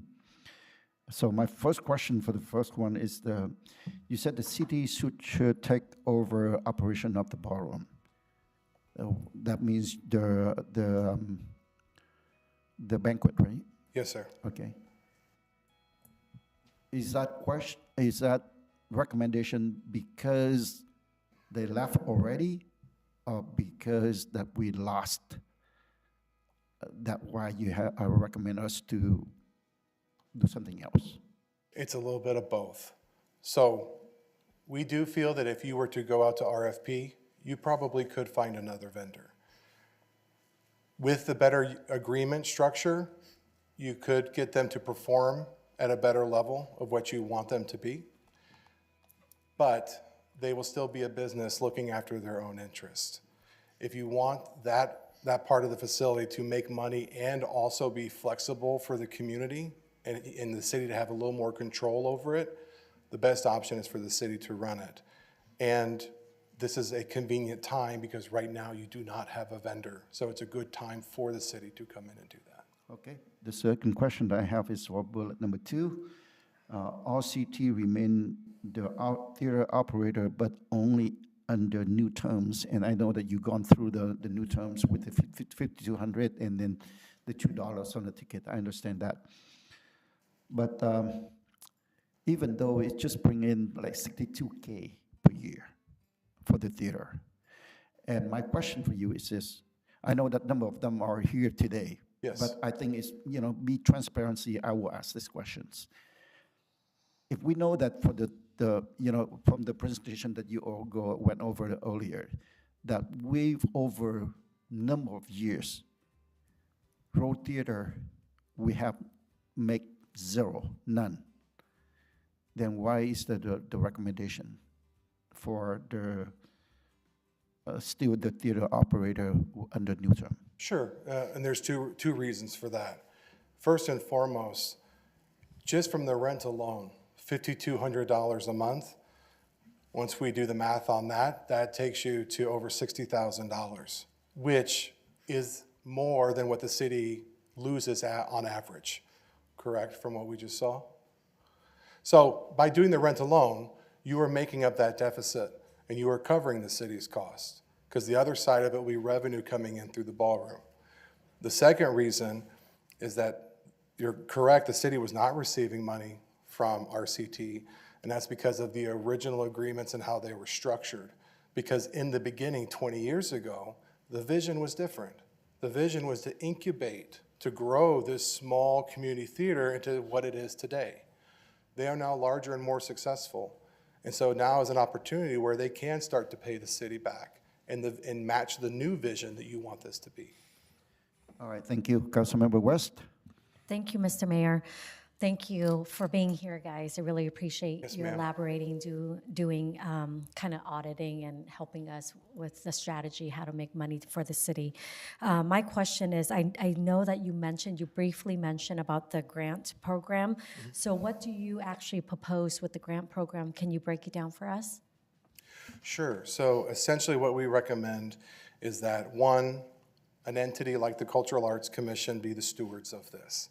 And they, researching other programs that are active like this throughout the country, which there are lots, that they can put together the framework, work with council on what the parameters are in terms of who has access to it, when that can happen.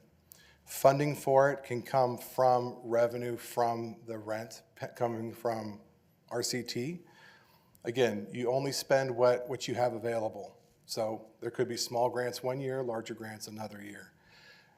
So applicants, the way that works in other cities is applicants that meet the requirements can apply.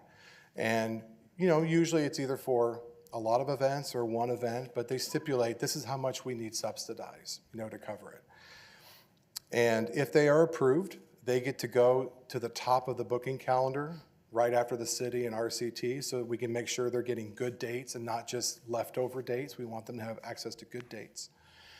And so then they receive the grant, and with that money, they then pay the city for the ballroom, or they pay RCT for the theater. Okay. And if one day the city is not the operator of the ballroom and say it's another Jay's Catering, they would pay that vendor. Got it. Now, another quick question here. You mentioned about, I'm so happy that your business mindset, having monthly rent, $5,200, and then add on top of that $2 fee per ticket. So now, where did you come up with the $2 fee from? That's a great question. So in terms of facility preservation or maintenance fees, they typically range from as low as $1 to as high as $6. In this market here in the LA, Huntington Beach, Long Beach area, it tends, on the bigger venues, it will slant higher to even $5. But you got to remember that fee gets passed on to ticket buyers normally. So those are going to be your citizens coming to events. We don't want to make it overly expensive for them. So that's why we recommended the lower end at $2. And then over time, that can gradually increase to $3 as you see fit. Okay, and you said that $2 will cover the maintenance fee for the year with the $5,200. Essentially, the way we have it in the pro forma is that the rent from RCT will help cover the utilities and the normal maintenance. The facility fee is what will take care of the larger system replacements. All right, thank you very much, Councilmember West. Now I move to Vice Mayor Menzo. Thank you, Mayor. Thank you again for all your hard work for this. Again, I think where we're at and the reality is that, the theater side is a community benefit, and as a city, we need to provide that community service. And the focus that we need to look at is in order for us to keep providing that service, we need to feasibly be able to do that. So our best bet is to continue our agreement with the Rose Center Theater, Friends of the Rose Center, and restructure that, and I agree with that. But we also need to make it where they're going to be successful and we're going to be successful. So we need to really be careful about that. In order for them to be able to provide the service that they're doing now, it takes many years of commitment, passion, and the status and the credibility that they have. It's taken them many years to build that. You're not going to get that just out of the blue from one night to the other. They've worked on that for years to build that. So I think we do need to continue that, as your recommendation is. But we also need to make sure that they're going to be able to succeed. We are in the business of providing a service, and we need to cost recovery. That's what we need to look at as far as the theater side. Our best bet is to, for the ballroom side, yes, that is where we need to recover or generate some revenue in order to keep providing these services and for the community. My question that I have for staff is, how long will it take for us to get to that point as your recommendations on the improvements that need to be made to the ballroom side? How long would that take? And also, realistically, how long would it take for us to staff that do we even have the ability to do that? So just really quickly, as far as assessing, what the needs are in construction, that's something we'll have to come back with a timeline. But in terms of staffing, we don't have the staff capacity to do, what we need to in terms of the operation of that site. I mean, we obviously have maintenance staff who can start with, just some of the basic maintenance needs. But it really would just require us coming back to council for you to do a budget adjustment to our budget to essentially allow us to hire the positions. And that could actually be done, in the next few meetings. So not, it's using, part of it could be using existing position titles, but we would also evaluate to see what positions that are out there that would fit this role better. So that would take us, just a little bit of time to do. So it just depends. But in order to hire, those are going to all be new hires. They- So how long? I mean, it takes us a while to hire the positions we're vacant now. It takes us a bit to do that. So realistically, is that even feasible for us to go that route, or is it better for us to find another partner to partner up with, where they would be running it and we would restructure it to where the city is making money off of it, a better agreement? I mean, to me, I don't know, what do you think would have more success? Which route? Well, we've heard from the council and just in looking at how the facility on the ballroom side's been operated, where this council would like to see more control as far as being able to maximize its use, maximize the profits, but really at the end of the day, providing that community benefit, right? So. It's one of those things where even if we put an RFP out, right, there's always that negotiation process. So even if we issued an RFP out and negotiated with a particular vendor and looked at what kind of model we would be looking at, we're looking at essentially the same kind of timeline anyway. So it really just depends on what the council priority, truly is. Do you want to be able to have more of that local control here, or are we going to try this again and let somebody else dictate the fate of our center? No, I would prefer more control, but I just want to make sure from you that we're able to achieve that. Vice Mayor Menzo, I think that we are running out of time, and I understand we still have a lot of questions for them. I'd like to take a few minutes here for Councilmember Mark, if you have any other questions. I just want to say thank you for the comprehensive study. I really like the recommendation, specifically the capital improvement plan. I think the facility really needs, a new HVAC and flooring and chairs and stuff like that. But thank you. All right, on behalf of the City Council and City staff, we would like to thank you for taking the time to, to look into this. And it's very informative and productive study session today. I guess this time here, the council is not going to take any action. We are going to study some more, and then, if need to, then staff will schedule for, during put the item on the City Council meeting. But right now, I would like to, on behalf of the city, thank you so much for being here. Thank you. Thank you. Thank you, Mr. Mayor. It's an honor. With that, I'd like to adjourn this meeting today for the study section. Thank you. And council member, why don't we stay here and we can start the closed session and then we can take a break after that. All right, we can go ahead and continue with the closed session.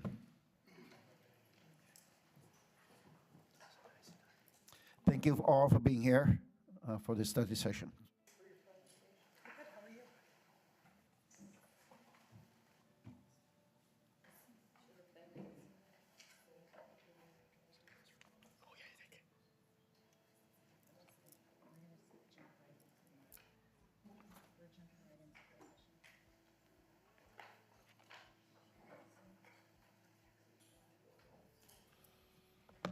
Councilmember West, can you come back so that we can start the closed session?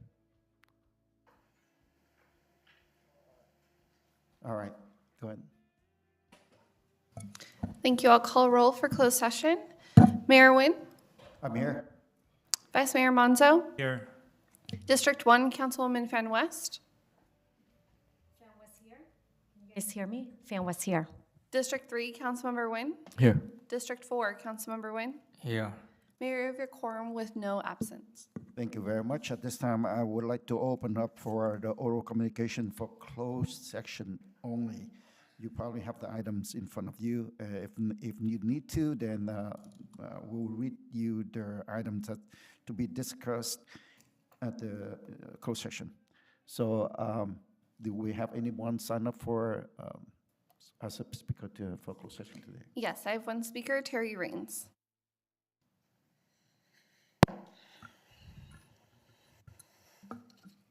Hold on, I have.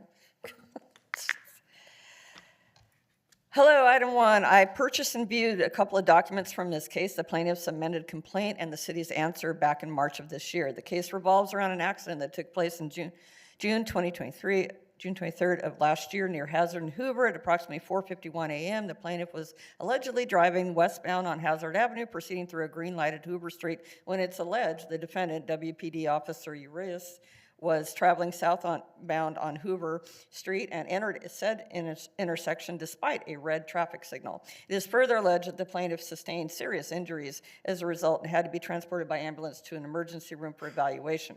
Plaintiff submitted a claim for damages form to the city on or around July 16, 2024, which the city took no action on. The city's answer alleges in part that each and all of the proposed causes of action set forth in the plaintiff's complaint are uncertain, ambiguous, and unintelligible, that plaintiff failed to diligently mitigate his damages, that all damages, if any, suffered by the plaintiff were proximately caused by and contributed by plaintiff's negligence or other legal fault, and by the negligence or other legal fault, and by the negligence or other legal fault of persons or entities excuse me, other than the defendant. My hope is that this is a frivolous lawsuit and that the city will prevail, hopefully sooner rather than later. Item 2, more discussions with Elderly Development Westminster LP regarding the Rose Center apartments. I think this is maybe the 5th or 6th discussion this year, so I sincerely hope the outcome is beneficial for both parties and especially those who live in the apartments. Now, I already spoke to City Attorney Porter on this. I really believe that there should be a walk-on urgency item for this closed session to discuss the cease and desist letter that was submitted on behalf of Councilmember Amy Fan West by Attorney Chad Morgan due to the 30-day response deadline. Even though the letter is dated the 10th of October, Friday, and the agenda was posted early, Saturday morning, that really didn't give much time to get it onto the agenda due to the deadline. So I think it should be put on there. And if it is, I have a question that this attorney did represent Mayor Nguyen and others in a lawsuit involving the city, involving the recall and recount. I have more information on that, but I'm not sure if that would present any conflict of interest. Probably not, but I thought I would bring it up. So I think it should be walked on because you only have 30 days to respond, or you'll have to have a special meeting because the council must vote on any action. Thank you. I have no further speakers, Mayor. All right, thank you very much. Would you please read the item that we are going to recess for the closed session? Thank you. The City Council will recess to a closed session for the following purposes: conference with legal counsel pursuant to Government Code Section 54956.9D1, existing litigation case, Gerard Rosenborough versus City of Westminster et al., OC Superior Court Case 30-2025-01457770, and conference with real property negotiators, property 8190 13th Street, Westminster, California, 92683. Agency negotiators, City Manager Christine Cordone, Assistant City Manager Adolfo Zeta, and Housing Specialist Michael Sun. Negotiating parties, Elderly Development Westminster LP, under negotiation, price and terms of payment. All right, thank you very much. At this time, City Council will recess for closed session. We'll come back at 6 o'clock, hopefully.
Sector Agency to the Westminster Redevelopment Agency meeting. Meeting is now called to order. Please call, roll call, please. Mayor Nguyen, I'm here. Vice Mayor Monzo, I'm here. District 1, Councilwoman Fan West, Fan West here. District 3, Councilmember Nguyen, Here. District 4, Councilmember Nguyen. I'm here. Mayor, you have a quorum with all members present. Thank you very much. Today, I'm going to ask Vice Mayor Menzo to do the salute to the flag again, and Councilmember Mark Nguyen do invocation. I know that you did it before, the for the open study session, but for now, for open session, please do it again. Please stand.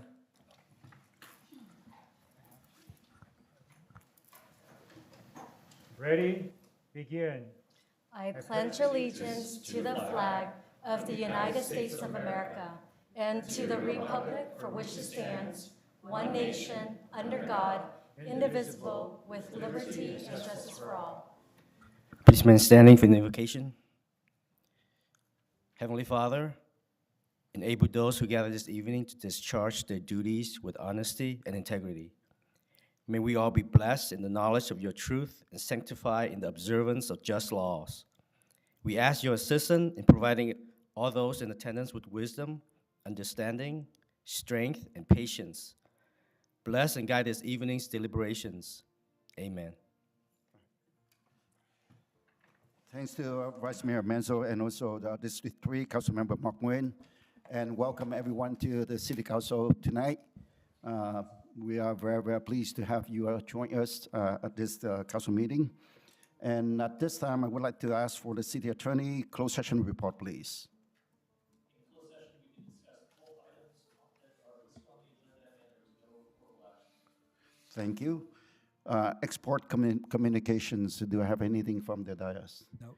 Hearing none, so seeing none, so moving on to city clerk report, please. Thank you, Mayor. I have no report this evening. All right, thank you. Next is city manager report, please. Thank you, Mayor, members of the City Council, and everyone in attendance and watching at home. We're really excited to be back. It's our first full meeting back in the council chambers.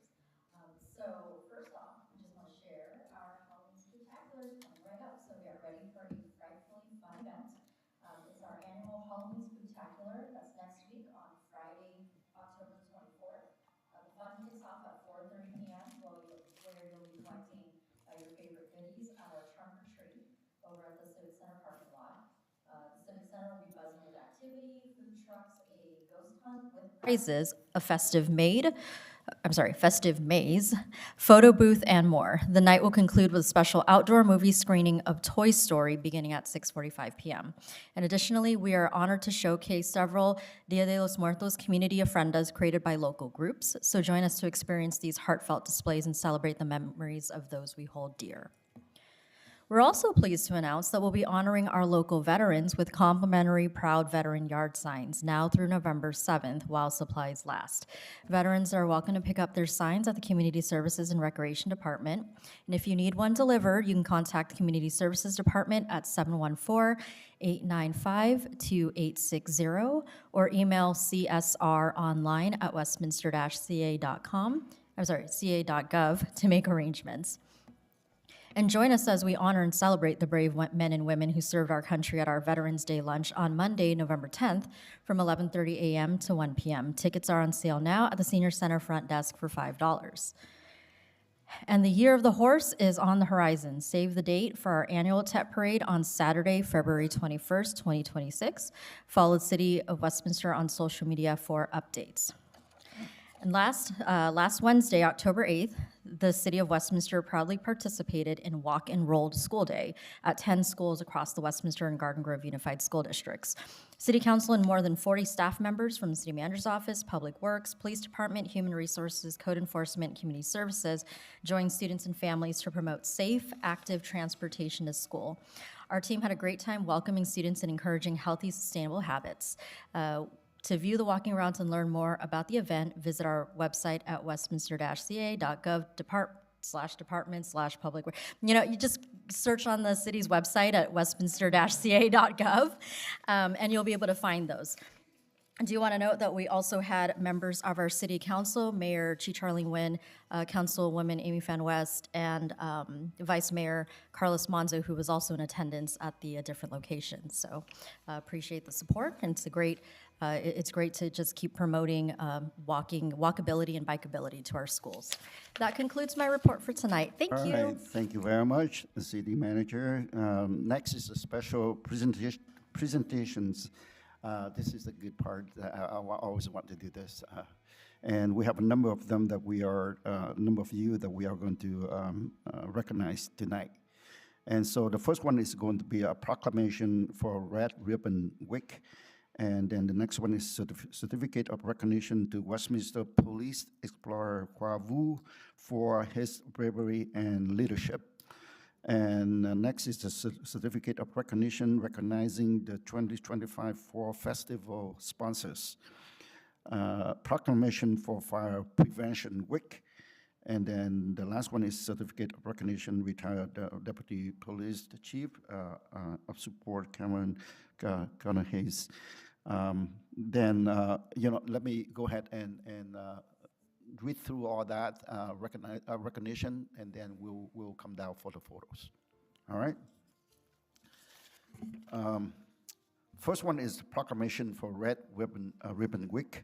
The red ribbon has been chosen as a symbol commemorating the work of Enrique Kiki Camarena, a drug enforcement administration agent who was murdered in the line of duty, and represent the belief that one person can make a difference. The 2025 National Red Ribbon campaign theme is Life is a Puzzle, Solve It with Drug-Free. October 23rd to 31st has been designated as the National Red Ribbon Week, encouraging Americans to wear a red ribbon to show their support for a drug-free environment. So now, therefore, I, Mayor Chi Charlie Nguyen, on behalf of Vice Mayor Manzo and council members Amy Fan West, Mark Nguyen, and Nam Quan Nguyen, do hereby proclaim October 23rd to 31st, 2025 as Red Ribbon Week in the city of Westminster, and encourage all citizens to support a drug-free lifestyle. All right, so tonight we have representatives from Southeast County Young Marines are present to receive this proclamation. We are proud of you. Thank you. But we'll come down for the photo later on. Next one is certificate of recognition to Westminster Police Explorer Khoa Vu for his bravery and leadership. In May 2025, the Hoke OC Marathon Running Festival took place in Costa Mesa, attracting approximately 13,000 participants from around the region. Due to the scale of the event, the Costa Mesa Police Department's Traffic Safety Bureau Special Events Unit undertook extensive planning, coordination, and collaboration with event promoters and various public safety entities to ensure a safe and secure experience for runners, spectators, and staff. At approximately 8:55 a.m., during the final stretch of the half marathon, a male runner suddenly collapsed and lost consciousness. Westminster Police Explorer Khoa Vu, who was nearby, immediately assessed the runner and finding no pulse, initiated chest compression. Thanks to the swift, coordinated efforts from the Costa Mesa and Westminster Police Department, the runner was successfully resuscitated and transported to the local hospital for stable condition.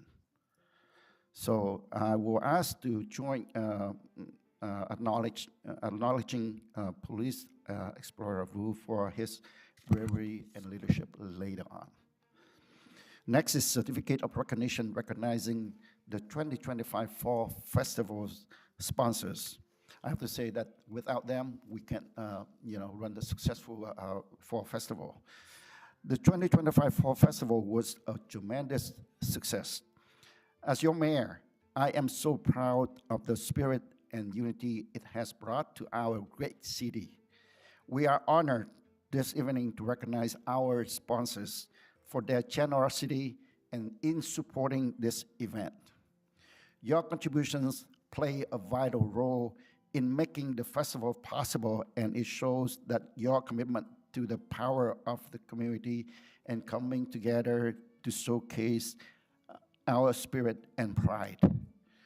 Countless memories were made at this year's event, and on behalf of the entire City Council, I am truly grateful for your continued partnership. Additionally, I'd like to take a moment to thank our great staff. It's right there. This year, every department was represented throughout the entire festival, and the event would not have been successful without the collaboration of the Community Services Department, Public Works Department, and also Police Departments. Why don't you put your hands together and thank them for all the effort that they put.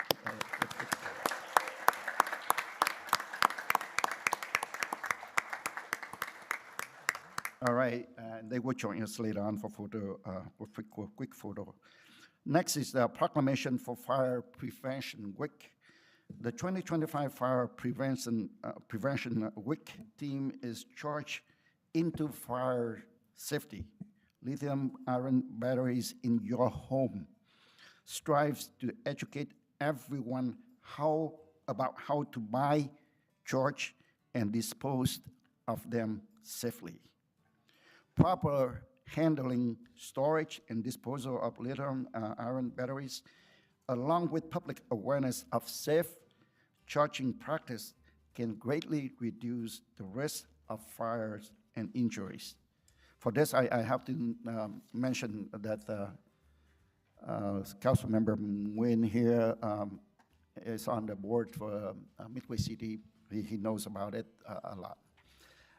He will ask you to be careful with that too. Now, therefore, I, Mayor Chi Chong Nguyen, on behalf of Vice Mayor Menzo and Council Members Amy Phan West, Mark Nguyen, and Nam Quan Nguyen, do hereby proclaim October 5 to 11, 2025 as Fire Prevention Week in the city of Westminster. Next is a certificate of recognition for retiring Deputy Police Chief of Support Cameron now Jose Hayes, I'm sorry, with a total of nearly 30 years of service, 28 and a half years with the city of Westminster. Deputy Chief Cameron is retiring from the Westminster Police Department. Deputy Chief Arnold Hayes honorably served in a variety of assignments throughout his career, including patrol, fueling training officers, community policing team, robbery, homicide detective, DOJ task force, defensive tactic instructor, press information officer, and SWAT. He was a sergeant in patrol and the commander of patrol detective and the professional standard units. He has spent the last 5 years as Deputy Chief of the Professional Standard Unit and Detective. Thank you so much for all that you do.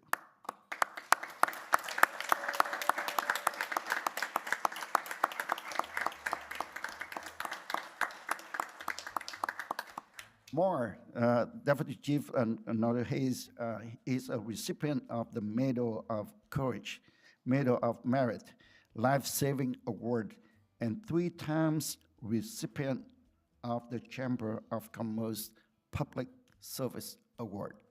Another big hands for him.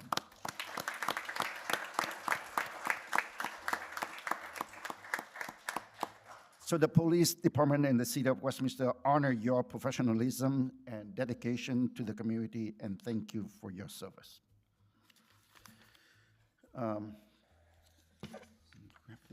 All right, that's all I have. So at this time, I would like to invite council members to join me at the podium so that we can hand out the certificate of recognition.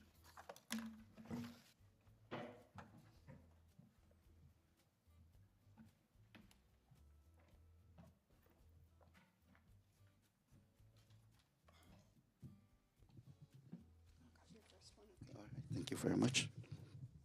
Testing 1, 2. So it's for proclamation of Red Ribbon Week. Tonight, we have representatives from Southeast County Young Marines are present to receive this proclamation. May I ask, may I invite you to come up here? You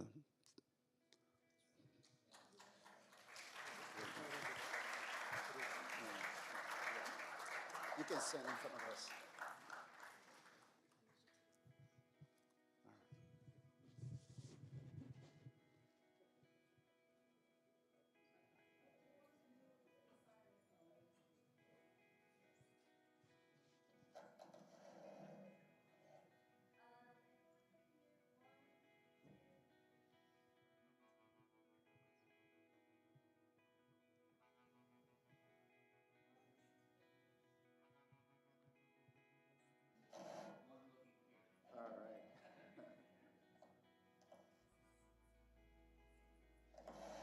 Again, thank you very much. Congratulations. All right. Thank you for being here. Thank you for being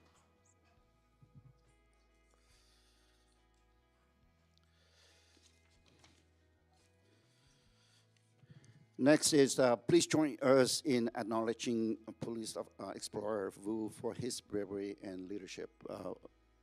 Explorer, oh, would you please come up? Congratulations. Thank you. All right. You want to stand in the middle here?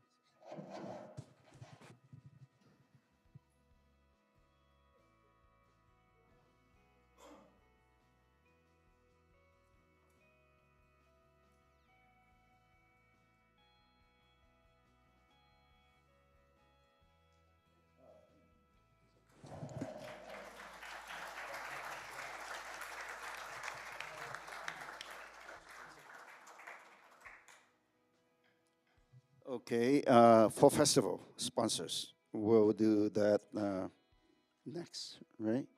Right now? Okay. Well, the first one that we have here is Cal Optima for the title sponsor. We have a Cal Optima representative here. All right, thank you. Put them together. Let me remind you that title sponsor is a big sponsor, biggest sponsor for the event. So hopefully that you come back for next year again. Thank you. Congratulations. Thank you very much.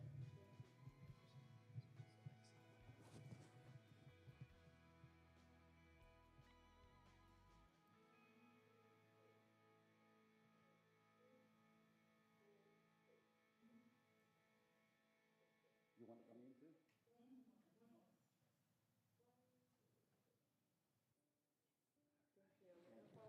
Thank you so much. Okay, thank you. All right. I have to mention that last back to school, they were here. 1,000 people attended the event, and they also sponsor for back to school event.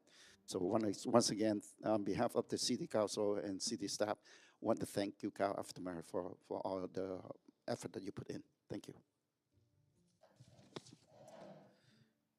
Next one we have here. Next, we have Westminster School District for Platinum sponsor for Festival of 2025.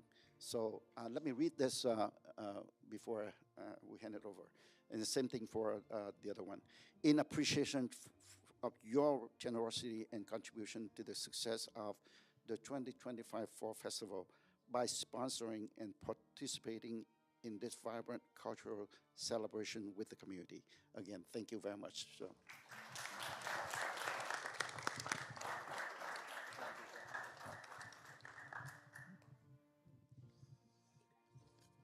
I have to mention that Westminster School always, partnership with the city of Westminster for everything that we do here. So again, thank you so much for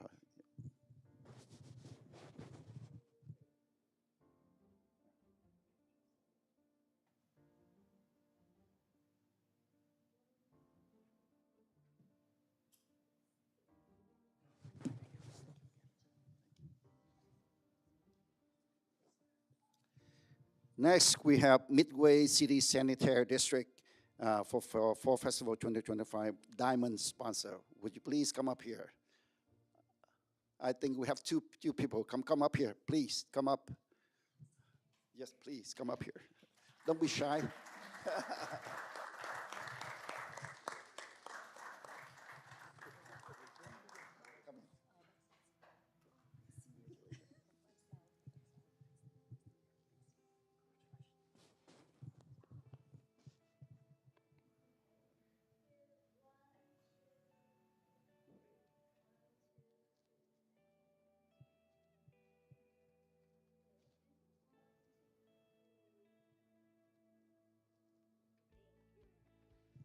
All right, thank you very much.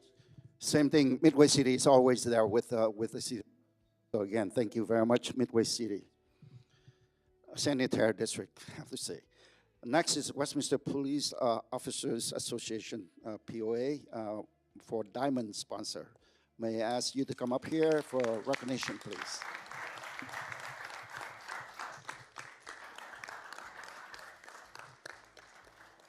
Thank you so much. All right, thank you. Thank you so much.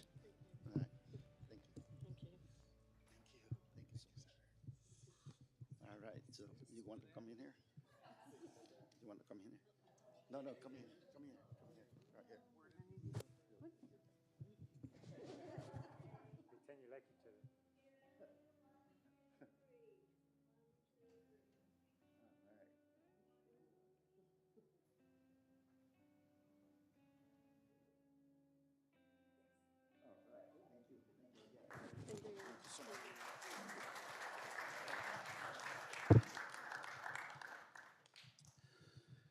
Next, we have is Gold sponsored by New York Life Insurance Company. Do we have the representative? Thank you. Please come up.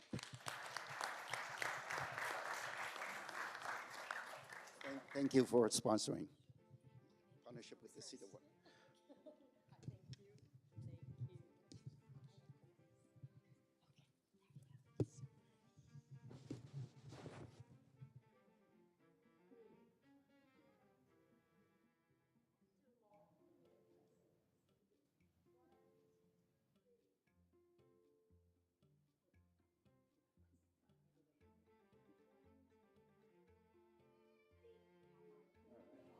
you so much.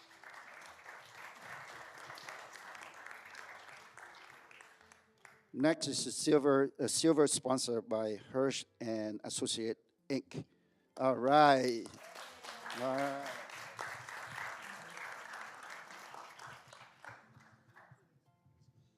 If you haven't been in the city parks lately, then please visit the parks. Hirsch and Associate help us improve a lot in our city parks. So thank you very much.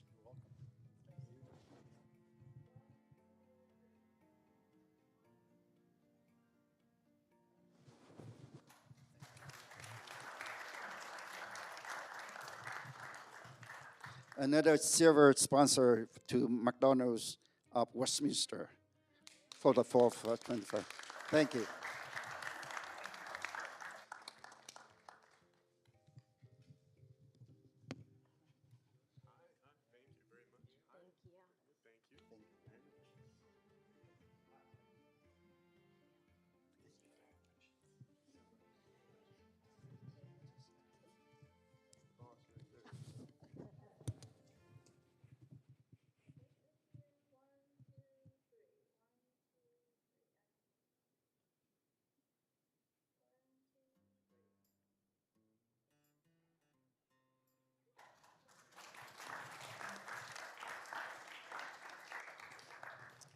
Another silver sponsor from Shop Off Realty Investments.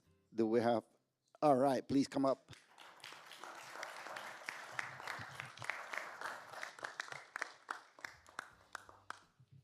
Thank you, myself.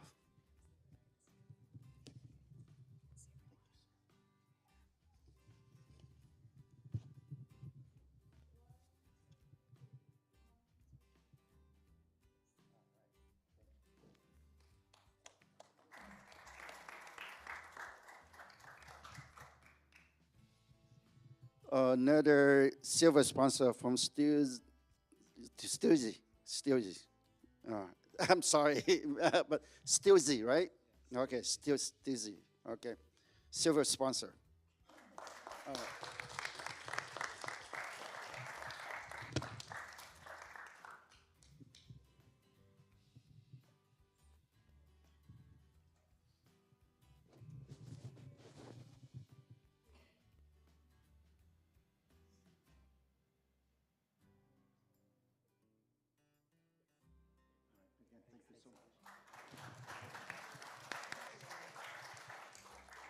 Now a bronze sponsored by AD&D Auto Center Inc.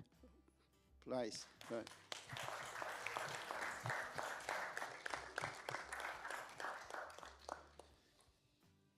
AD&D also recognized as a year of what is it? Business of the small business of the year, just recently.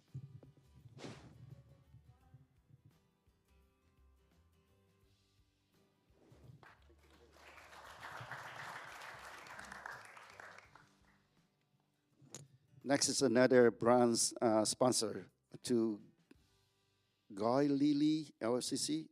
What is it? Guy Lily? Guy Lily. That's how I. Okay. Oh, Guy Lily. Guy. Guy Lily. Okay. All right. There's no. I'm sorry about that.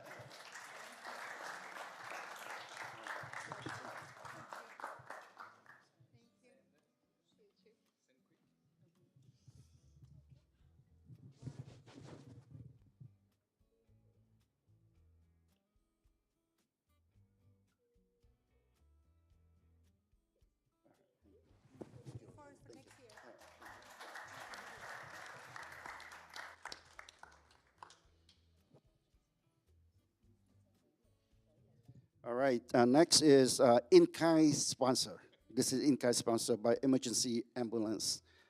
Do we have Emergency Ambulance representative? Please come up, all three of you. Thank you. Thank you very much. And this is in-kind sponsor. Really, really appreciate for that. Thank you.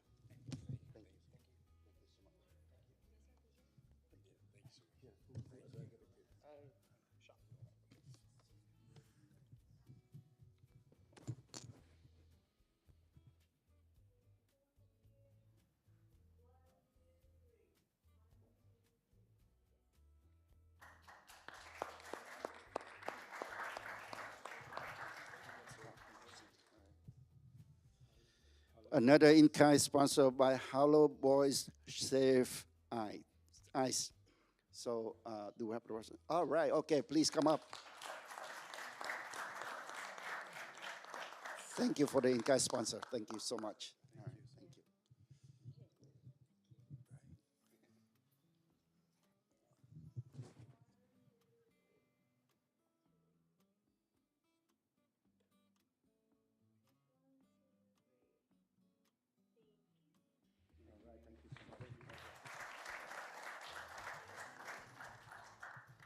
Okay, so now we come to proclamation for Fire Prevention Week. I already read earlier, but this is for October 5th to 11, 2025. And it's signed and dated this 15th day of October 2025 by City Council and signed by me as mayor and also Carlos Menzo as vice mayor for District 2, Amy Van West, Council Member District 1, Mark Nguyen, Council Member District 3, and Nam Quan Nguyen, Council Member District 4. Would like to present it too.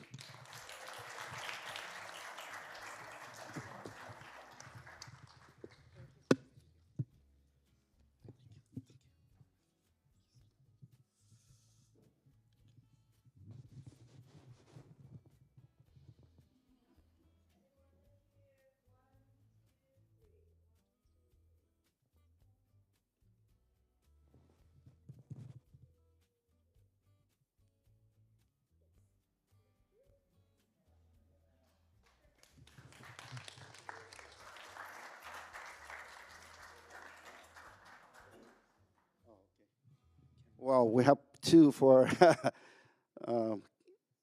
Deputy Cameron Newberger Hayes.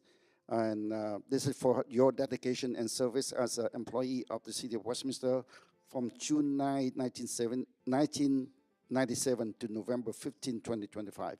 Congratulations. Thank you.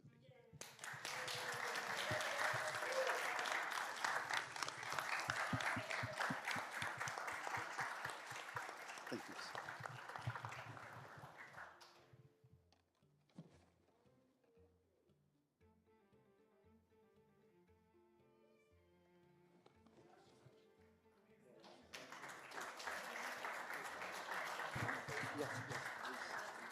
Would you please say something? Put me on the spot here. I'll make it short. It's been an absolute honor to serve this community and be a public servant in Westminster. My even greater honor is working with some of the most amazing human beings that I've ever met, and that's the Westminster police officers and professional staff. Thank you. Cameron, I'm so happy to have known you. You know, since we got onto the council as new elected, you were so helpful, you know, and you were a great friend on the force here. So keep up the good work wherever you are at. I know that God has a plan for your life, and you'll do great things. Thank you. He's not working anymore. He's retired. All right. All right. Again, thank you so much. Okay. Bye.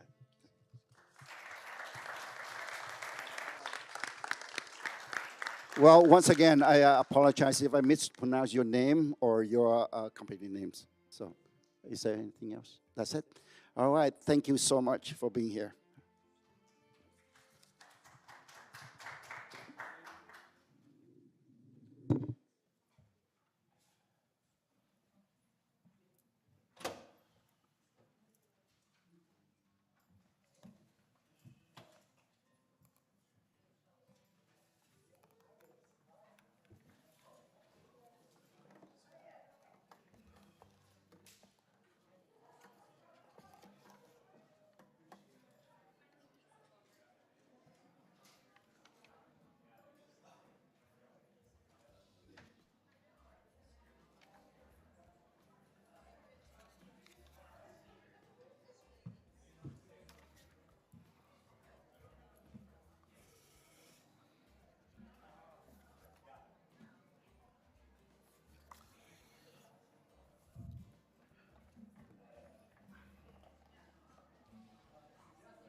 All right, we still have one more presentation that we are going to do later on, but I need to pull from the agenda and approve that before we can present it to you. So I want to thank you for your patience, okay? All right, next is the oral communication for concerning agenda item only, please. Just agenda items, non-agenda item will be later on tonight. So at this time, I would like to open for oral communication. And Madam Clerk, would you please read the instruction into the record, please? Thank you, Mayor. This is the time of the meeting that members of the public may address the City Council regarding any items on the agenda. Unless otherwise extended by a majority vote of the City Council, comments shall be limited to 3 minutes per speaker. Any person wishing to address the City Council in person should complete a green speaker slip, which are provided at the entrance to the council chambers, and submit the card to the City Clerk. When your name is called, please step to the podium at that time, state your name and city of residence for the record.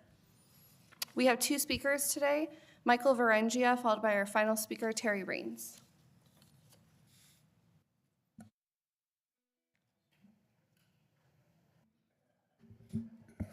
Thank you. I'd like to speak on item 7.2A and B. 7.2A, there's an opening on the Planning Commission, and I would like to see this council reappoint Laura Rose to that position. She served on it previously. She knows what's required for this position, especially with her background in real estate and business. This is somebody that you really want on your Planning Commission. somebody that's going to do a good job for the city, who understands what they're supposed to do, and is actually going to show up for the meetings, participate, and give input. This is what we need in this city.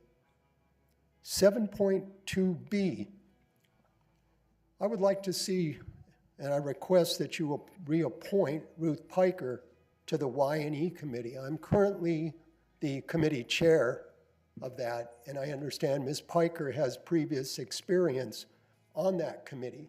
And again, here's somebody that has the experience in dealing with that committee, dealing with the finances, understands what's required, will show up for the meetings, will participate, and will give input.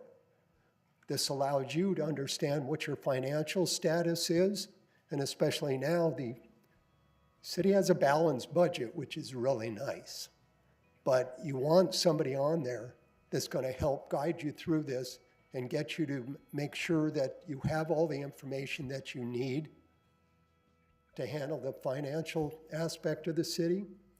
That's really all I have to say. One last thing, for somebody that wants to respect the American flag all the time, you need to turn that flag around. You're disrespecting the American flag by putting it on the left-hand side of the Trump flag, Ms. West. It goes the other way around. The American flag always sits to its own right when it faces an audience. So how about not disrespecting the flag like you accuse other people of doing? Thank you. And our final speaker is Terry Raines. I don't see her here. Terry Raines, final speaker. Oh, she's coming in.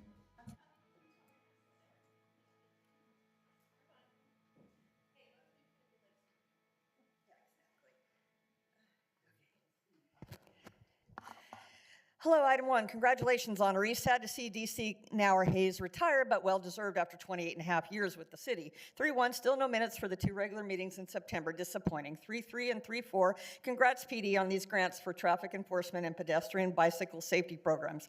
3-6, unlike certain council members and organizations, the Vietnamese American Military Vehicle Association applied and paid for a special event permit, expecting just 150 attendees with amplified sound, banners, flags, canopies, chairs, and a pigeon release. This event had a longer duration than the 2 Charlie Kirk vigils and the recent Arvin flag event, but sounds less impactful. Those events had several hundred attendees with similar auxiliary uses. Condition 17 states, if a vigil type of ceremony is planned, the use of candles is prohibited. So if you pay to get a special event permit, you cannot have tribute candles. But if you circumvent the policy and don't get a permit, you can burn all the candles you want. Make it make sense. 3-7, I was at the strategic plan session. Nam Kwan was absent, missing 100% of the meeting, and Amy stormed out after an hour stating her voice didn't matter, dramatically announcing her departure, and subsequently threatened to sue the city. She probably planned to leave early, but wanted to blame others in her usual narcissistic drama queen fashion. Until she left, the meeting was very unproductive and chaotic. A recess even had to be called because of her asinine behavior. For the April plan session, the 2 obstructionists were also late, then left early. Nam Kwan missed 73% of that one, Amy 27%. The good news, with these 2 useless idiots are absent, meetings are calm and productive. You two don't give a shit about the city or its future, so why don't you take a permanent vacation? Step the hell down and let those who really care serve in your place. Districts 1 and 4 voters, take notice. 3-9, issuing a proclamation for Catholic Daughters of the America's Day presents complex legal questions under both the U.S. and California constitutions. Legal experts advise that such a proclamation could be deemed unconstitutional if it appears to endorse a specific religion. Many cities have formal policies against issuing proclamations for religious matters. Who requested this? What have they done specifically in and for the city of Westminster? 5-1, another MIG contract. Mayor, vice mayor, what does MIG have that the others don't? The staff report says, based on project understanding, scope, and experience, which tells us nothing. And the process will include several opportunities for the city council to provide input during the development of the archway concept prior to final approval. That should read us, the residents we should be able to weigh in on the location and the design. 6.1, an email sent, minor corrections. 7.1, approve this adopt park program. 7.2, do the right thing, appoint Laura Rose to the Planning Commission and Ruth Piker to the Oversight Committee. Both are extremely well qualified for these positions. They've already proven themselves to you. Stop appointing your friends, stop appointing your political supporters, stop appointing people based on race or gender. Do the right thing. Thank you. I have no Mr. further Mayor? speakers, Mayor. All right, thank you. Mayor, I have a now- brief comment. I have a brief Okay, go comment. ahead. Thank Go you, ahead. Mr. Mayor. Yes. You know, Terry Ring, I know that you have your concern, voice your opinion. I really appreciate that. But when you spew fake news and false information, be very careful because it's getting close to very defamation. So you can laugh all you want, but be very careful. Thank you. All right, thank you very much. At this time, I will close the oral communication concerning agenda items, and we move on with the consent calendar. All matters listed under the consent calendar are considered routine and may be approved by a single motion followed by a roll call vote. There will be no separate discussion of these items unless members of City Council or staff request that specific items be removed from the consent calendar for separate action or discussion. This time, I would like to remove item 3.9 for further discussion. Motion to approve the remainder. Second. We have motion and second on the floor. Thank you. I have a motion made by Vice Mayor Monzo, seconded by Mayor Nguyen. This is to approve the consent calendar with agenda item number 3.9 pulled for separate discussion. I'll go to call roll. District 1, Councilwoman Fan West. Fan West, aye. District 3, Councilmember Nguyen.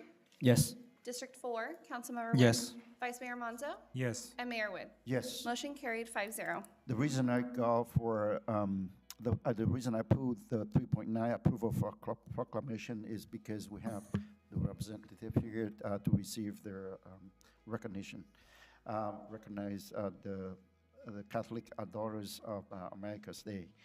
The Catholic Daughters of the Americas was instituted as an organizer, as an organization back in 1903 for women with the purpose of growing spiritually and working in faithful service and love for God. Sunday, October 19, 2025 has been designated by the National Board of the Catholic Daughters of the America as Catholic Daughters Sunday. Now, therefore, I, Chi Charlie Nguyen, Mayor of the City of Westminster, on behalf of Vice Mayor Carlos Manzo and council members Amy Fan West, Mark Nguyen, and Nam Quan Nguyen, do hereby proclaim October 19, 2025 as Catholic Daughters of the Americas Day in the City of Westminster and encourage Westminster's residents to celebrate this special day. At this time, I would like to ask the City Council to join me at the podium and to present the. If I can get a motion to approve first, please. Motion to approve. I second it. Thank you. I have a motion made by District 4, Councilmember Nguyen, seconded by District 1, Councilwoman Fan West. This is to approve a proclamation for Catholic Daughters of the Americas Day. I'll call roll. District 1, Councilwoman Fan West. Fan West, aye. District 3, Councilmember Nguyen. Yes. District 4, Councilmember Nguyen. Yes. Vice Mayor Monzo. Yes. Mayor Nguyen. Yes. Motion carried 5-0. All right, council members.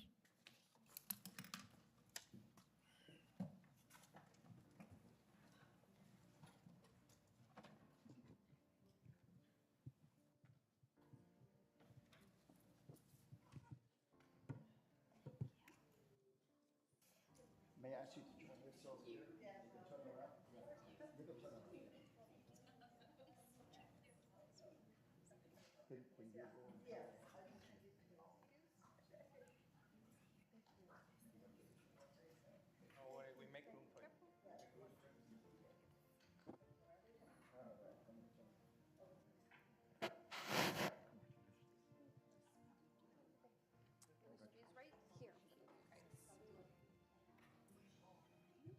All Right, so here is a proclamation for Catholic Daughters of the Americas Day for October 19, 2025. On behalf of the City Council and City staff, would like to present this proclamation to you. All right. Thank you. Thank you. Say anything? Thank you so much, everybody. We appreciate this. We try to do a lot for the city of Westminster and will continue to do so. Thank you, Mayor. All right, thank you so much. Thank you for being here. Thank you for your patience waiting until this moment. All right, thank you. All right, thank you.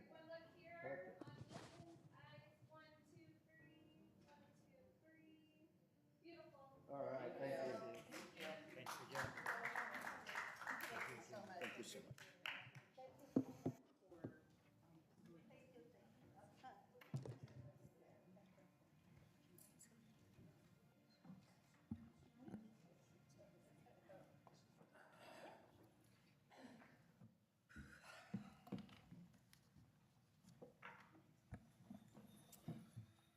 All right, moving on. We have no public hearing today, but we are going to move right into regular business.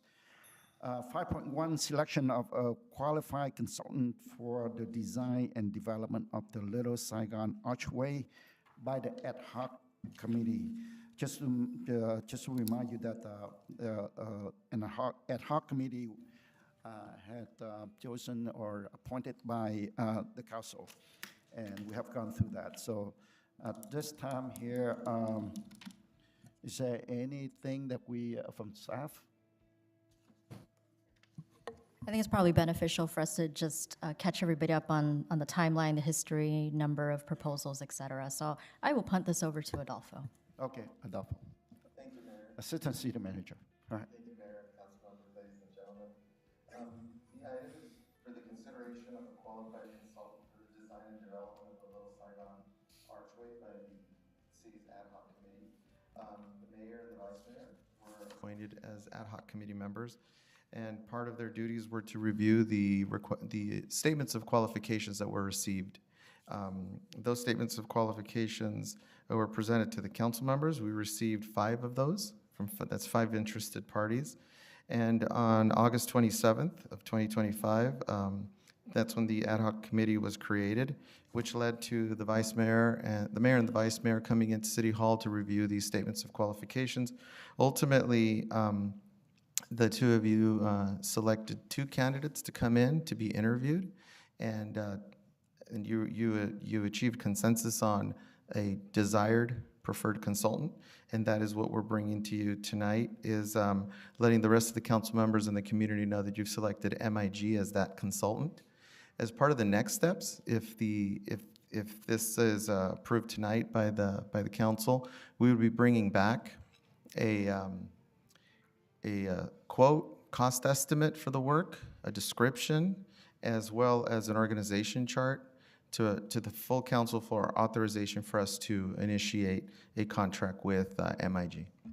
All right, thank you very much, Assistant City Manager Adolfo.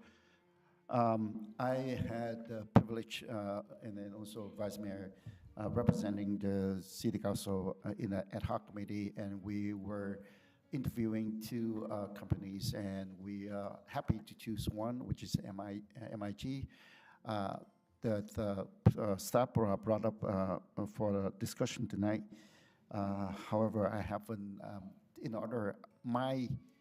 my opinion is that when we choose or select or approve a project for the vendor, we probably need to have, like as Assistant City Manager just said, that we need to have the cost itemized so that we know how much that we are going to enter the contract, and at the same time that we need to know what they're going to do for us in terms of organization chart. I think that's the right thing to do, so I recommend that the City Council will approve, so that we can approve that we are coming back at the next meeting with the information needed for us to decide to award this contract. So that's my and Council Member, Vice Mayor Menzel, go ahead. Yes, Mayor. Just exactly like the mayor said, and Assistant City Manager. So that would be on our next meeting, that quote. If this is approved tonight, we're going to move to engage MIG in a discussion to develop that scope. I feel confident that we'll be able to bring that to you at the next meeting. Okay. So with that, I move to approve that, not to take any action today, but to bring back at the next meeting. No, but we need to make the recommendation to be selected, so they can bring us back a quote. Is that correct? The recommendation is that the council, yes, we will be bringing back a cost and detailed information on the, from MIG's proposal at the next meeting. So, and there's no, There's no contract with MIG No, being nothing agreed right now. upon tonight because there's no attachment to this agenda item. That's the next meeting. all we're doing is giving you direction for them to come back with the quote. It's just an opportunity for the ad hoc committee members to let the rest of the council and the public know what you've done, and then we will then come back with the contract and cost at the next meeting. Right. So my motion, is it correct that? Your motion would be to direct staff to proceed with MIG in developing a scope of work and an organizational chart to be brought back in the next meeting. Right, okay. Do we have a Okay. second? Second. Okay. I have a few questions before you guys are Okay. proceeding with the vote. I just think it's important with this agenda item. I had a lot of questions. Do we even have MIG here? MIG is not here tonight. Okay. And then also I have a question for the ad hoc committee. My question is, what was the specific selection process used to evaluate and choose among the 5 applicants? Do you guys have that available? I can speak on that if I may. Yes, please. There was, for me personally, and I think the mayor as well, the qualifications, it was a request for qualifications. So that meant that all the applicants submitted an application with all their qualifications, which meant references of past work, all the experience of each member of their team. They had engineers, architects, and all that. And we whittled it down to 2, and those were the 2 that were interviewed. And based off of those interviews is how we determined the MIG was the most qualified. Okay, so you said you just assess, their past experience and whatnot. Do you have like a rubric that you use, or, can you make public? I don't know if we're allowed to, we can't make public their names and all that. Well, but not their because names, just the rubric, what you Their what? use and whatnot. There's no blueprint at this time. Okay, it's just the selection by the interviewing the candidates. City manager? Yeah, so the ad hoc committee did have a guidance, if you will, as far as what was required in statement of qualifications. There were certain things that needed to be filled out within that statement of qualifications. So for example, one of the, like your project team, for example, right? So all of the consultants were vetted to show that they had submitted those particular portions that were, required. The ad hoc committee, when they decided that they were going to interview, their top candidates, if you will, they had questions that they had asked that were, essentially objective questions that talked to their qualifications, what projects they have done, et cetera. So as far as like the statement of qualification sheet, there is a statement of qualification sheet that basically is just a checkbox of what these companies provided, but it doesn't necessarily grade them, if you will, because this isn't that type of a venture. So so that's where the discussions that the ad hoc committees had with the ad hoc committee members, if you will, had with the vendors. That's how they determined, in that presentation, if they were going to be the right fit. Okay. And I can add to that too. I think we have a very fair interview because there's a set of questions provided to us from staff, and Vice Mayor Menzo and I, take turn and then ask a question. Can you attest to that?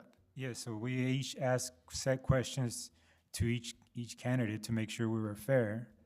And during that course of the interview, out of those questions, the mayor and I asked additional questions that pertain to their answers.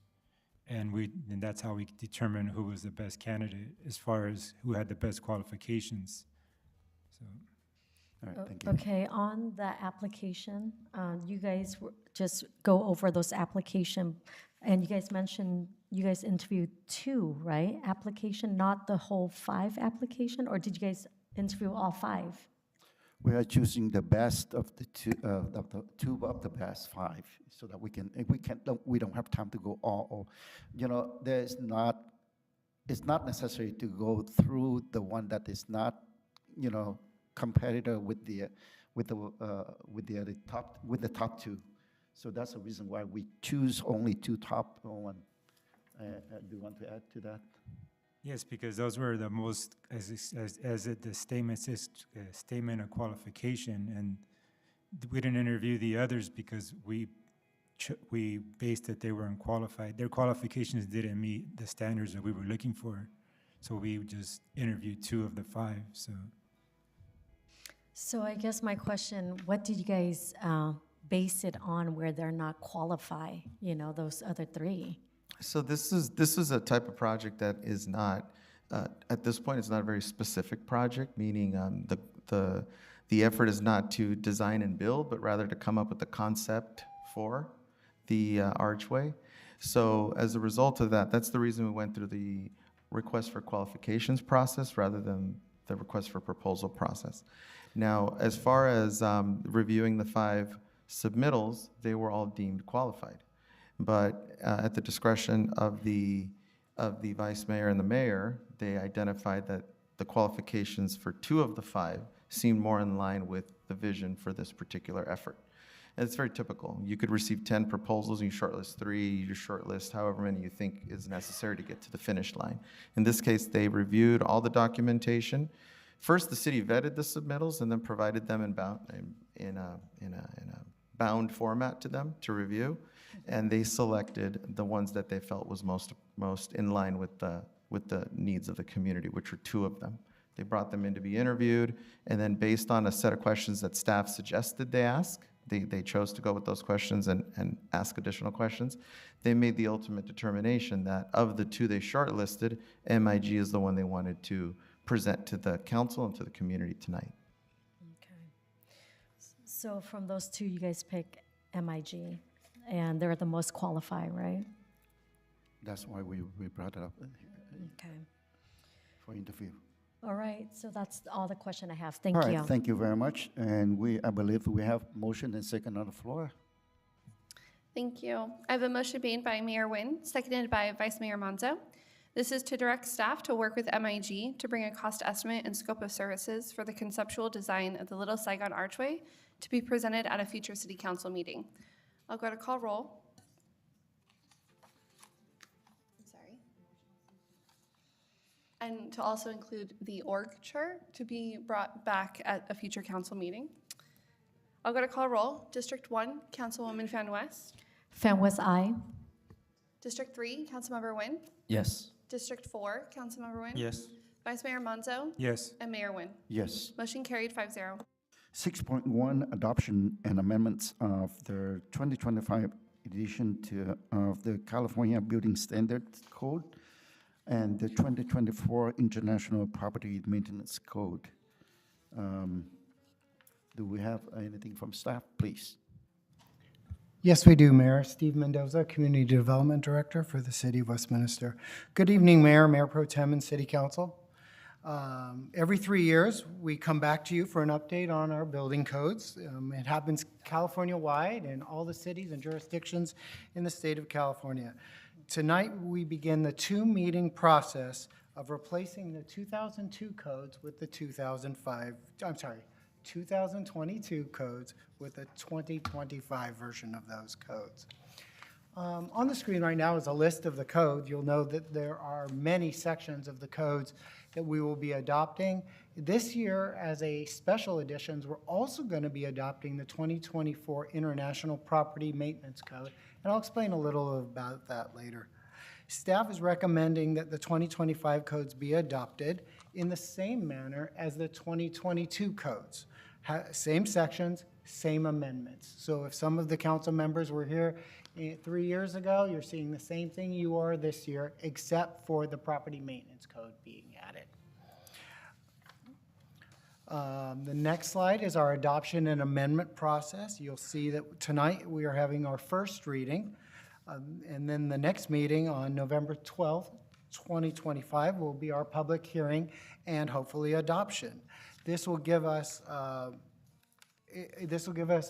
adequate time for it to be effective by January 1. But special note is that our city hall is closed probably between the 23rd of December and January 1. So we will be doing a public information campaign to get the architects and draftsmen to understand that they have to submit under the existing code by December 22nd. After that, they will have to have their drawings to be represented in the 2025 code. So we're planning ahead for that gap in service during the holidays. Cities also take the opportunity to make local amendments due to climatic, geological, and topographical conditions in Westminster, and amendments also to line up with the OCFA codes. You'll see some of the local amendments on your screen, and I'll go over some of those. These are all the official numbers of the chapters of building code. They are the biggest, thickest documents you ever seen. They are quite confusing. If you know some of these codes, then you're luckier than most, because it's a very difficult thing to do unless you peruse these documents every couple of years. It's hard to stay fresh on building codes. The next 3 slides will outline the amendments that we are doing for 2025. Again, they mirror the amendments we did in 2022. They include roof coverings due to our serious hazard fire and high winds. So we're making sure that our roof coverings meet our high winds in this Santa Ana high wind area. We're also making some changes to pool fencing and anti-drowning measures to make sure our kids are safe. We're also doing a little bit of amendments to the foundation codes for foundations for buildings because our local soils are moderately expansive and we have a high water table in Westminster. We're also doing the automatic sprinklers to make sure that non-residential are required when building areas over 5,000 feet. And we're also, the electrical code will have the same as the 2022 amendments. The plumbing code, here we are. Oh no, one more. The plumbing code will have an amendment due to the corrosive soil that we have here in Westminster in our area, and this will help protect the underground water pipes and underground gas installations in our city. Again, this year, we will be asking the City Council to adopt the International Property Maintenance Code to give the code enforcement another tool in their toolbox to help satisfy council's goals with property maintenance. It will help preserve neighborhoods, ensure the minimum health and safety standards are applied, offers clear guidance for maintenance requirements, and there's no more citation authority than what we already have, though. So I want to kind of ease your mind about that. It doesn't allow for any higher fines or higher fees. Other cities in our region that have done this are Orange, Newport, Laguna Hills, Costa Mesa, Tustin, Fountain Valley, and Cypress. Well, your big question is, how are we letting the public know about this? So we've already put together a plan for our outreach. We already have 2 different updates on our website. We've also put flyers in the lobby on the windows. We're also handing out flyers. We've trained the building staff and the planning staff. And after tonight, if we get a clear direction that this is moving forward, we'll start our social media campaign. And again, the legal noticing requirements of the code adoption have all been met thus far as well. Although the architects are all well-versed, it's always important for us to remind them and let them know what their deadlines in meeting our requirements. Now, the next steps are a November 12th public hearing and adoption. And first of all, I want to thank our building official, Justin Nguyen. He is here in the audience for you. He has done a great job on this update, and I want to acknowledge his work on the update. Should you have any questions, please contact Justin, and we will address those questions in the November 12th staff report, so everybody gets the same answers. With that, that is my report. All right, thank you very much for presenting the update. At this point here, I will open up for council comments and discussion, but I will move ahead and approve it as a motion to approve it as recommended. I'll second it, but I have a question, Mayor. A question. All right, please. Thank you, Mayor. Question on the property maintenance code. As far as, I guess, who would be who would be inspecting those? Our code enforcement officers. And that, if our building inspectors are out and about, they wouldn't, if they see something, they would not have the authority to enforce that code? No, they certainly do, but they would most likely turn it over to code enforcement to make sure it's properly documented in the way that the city documents code violations. Okay. All right, thank you. You're welcome. All right, we have motion and second on the floor. Go ahead and roll call. Thank you. I have a motion made by Mayor Nguyen, seconded by Vice Mayor Monzo.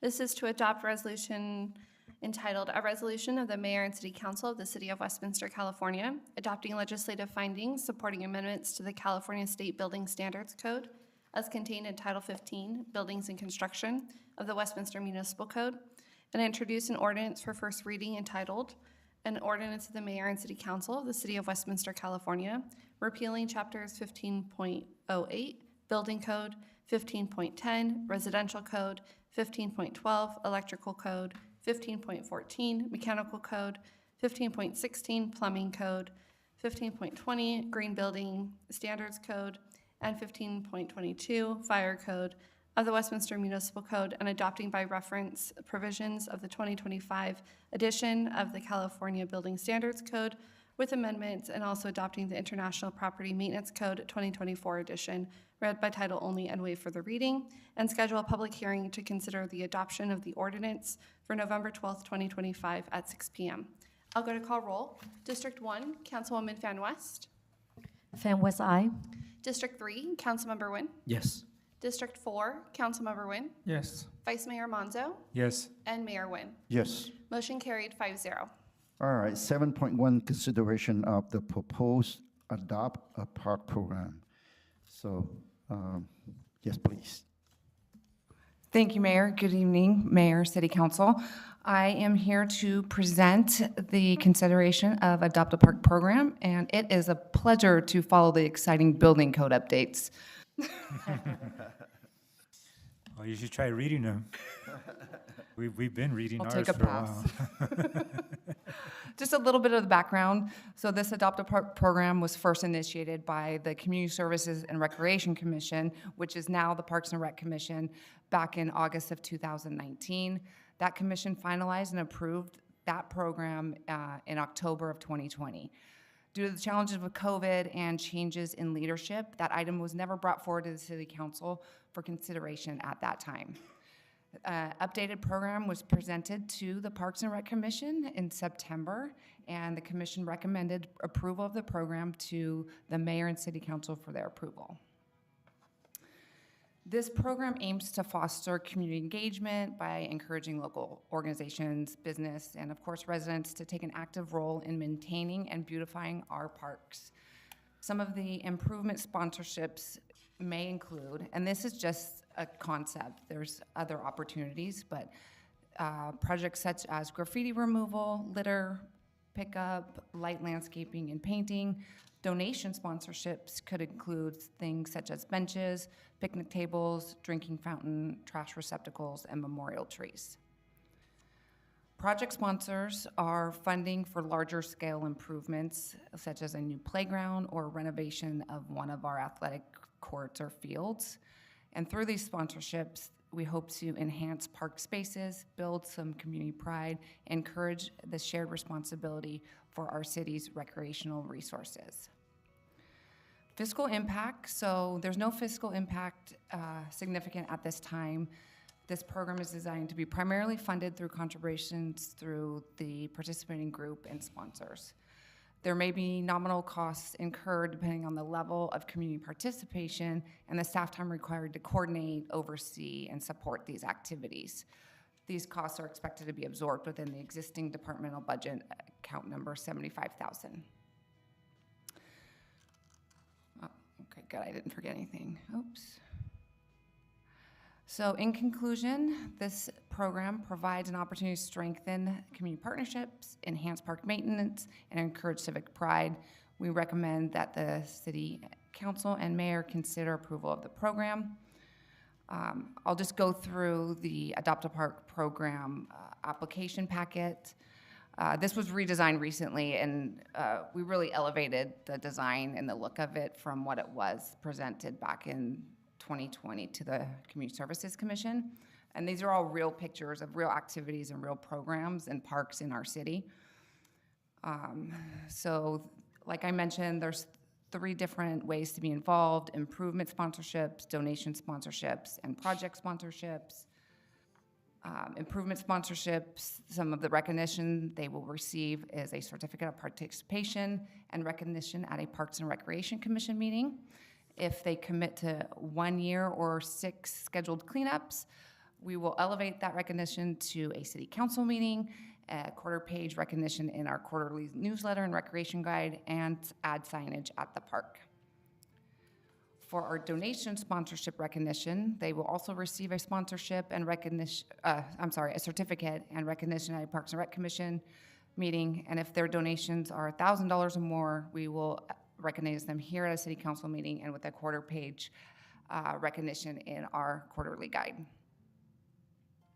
Project sponsorships, and these are the larger scale projects, which could be like an athletic field, a basketball court, pickleball, tennis, things of that nature. They'll get a plaque, signage at the project site, recognition here at the council meeting and a Parks and Rec Commission meeting, a half-page spotlight in our newsletter, and some spotlights on WTV3, our website, social media, the electronic reader board, and our TV lobby, or lobby TVs, and also a press release about their sponsorship. The donation sponsorship, some of the amenities could include purchasing a drinking fountain, picnic table, trash receptacles, or bench for our park sites. And the memorial honor trees, these are trees that could be purchased and planted for a loved one or to honor them for something such as a anniversary or retirement. And these are a list of the trees that are commonly planted in our parks. And here's a shot of the application. And with that, I'm happy to answer any questions or take any comments. All right, thank you very much for the presentation there. And I would like to open up for council comments and input. Mr. Mayor, I have a question. Please. Thank you. Staff, Vanessa, this is so much fun. I just feel like this is such a fun program, where resident can feel like they have a piece of ownership in their community. I think this is awesome. Now, I do have a question, though. The $75,000, is that per year? And how did you determine that amount? Okay, that is not per year. That is the account number that if there's any costs that are incurred right now that will be charged to. So that money's already budgeted in account number 75,000. Okay. And now, would you, do you know how much, because I know you mentioned that it will take time from staff, and how much would that cost extra? It would be absorbed by our office staff, so they're here daily. This would be part of their regular job duties. Duty, okay. Oh, that's perfect. Yeah, this is so much fun. I'm very excited, and I look forward to be a part of it. Yeah. Love to adopt one, a park. Maybe the council would too, and mayor too. All right, anything else, or I will entertain a motion? A motion to approve? I second it. All right, motion and second on the floor. Roll call vote, please. Thank you. I have a motion made by Vice Mayor Monzo, and my second was District 1, Councilwoman Fan West. Sure, thank you. And this is to approve the Parks and Recreation Commission's recommendation for the Adopt a Park program. I'll go ahead and call roll. District 1, Councilwoman Fan West. Fan West, aye. District 3, Councilmember Nguyen. Yes. District 4, Councilmember Nguyen.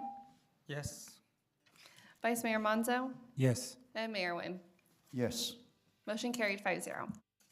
All right, next is 7.2, appointment to the Planning Commission and to the Citizen Oversight Committee, Measure Y and E. And this is appointment one member. Let's go with the A first. Appoint one member from District 4, Councilmember Nam Quan Nguyen, nomination to the Planning Commission to fill an unscheduled vacancy for the term ending December 2026. Councilmember Nam Quan Nguyen. Thank you, Mayor. For planning, I'm going to appoint Mr. An Nguyen. And for Citizens Oversight Committee, I'm going to pick Thanh Dang as, Can you, right? we didn't hear the, yeah. Yeah, so can you go ahead and repeat that again? Sorry about that. Okay. For Planning Commission, I'm going to pick An Nguyen as the Planning Commissioner. And for Citizens Oversight Committee, Thanh Dang will be my appointee. Okay. All right. I will motion to approve. Is there a second to I it? second it. All right. So there's a motion and second to approve nomination from Councilmember Nam Quan Nguyen. Thank you. I have a motion made by Mayor Nguyen, seconded by District 1, Councilwoman Fan West. This is to appoint An Nguyen, District 4 Councilmember Nam Quan Nguyen's nomination to the Planning Commission to fill an unscheduled vacancy for a term ending December 2026, and appoint Thanh Dang, District 4 Councilmember Nam Quan Nguyen's appointee to the Citizens Oversight Committee, Measures Y and E, to fill an unscheduled vacancy to serve at the pleasure of the appointing council member and to serve until the council member leaves office or the disbandment of the committee. I'll go to call roll. District 1, Councilwoman Fan West. Fan West, aye. District 3, Councilmember Nguyen. Yes. District 4, Councilmember Nguyen. Yes. Vice Mayor Monzo. Yes, but I just want to, before, I want to clarify that, because I've been asked this question before in the public.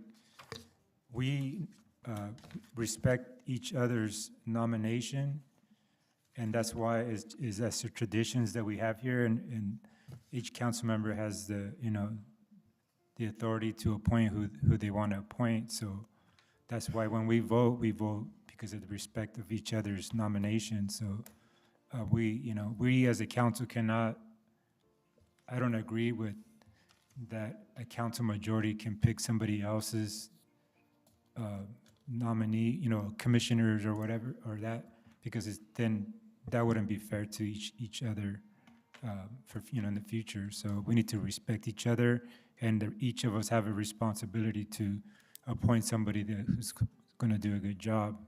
So, and then we hold that responsibility to ourselves. So my vote is yes. Okay, thank you, Vice Mayor Menzo. And Mayor Nguyen. Yes. Thank you. Motion carried 5-0, and this is to point those two into the records and waive all other applicable requirements.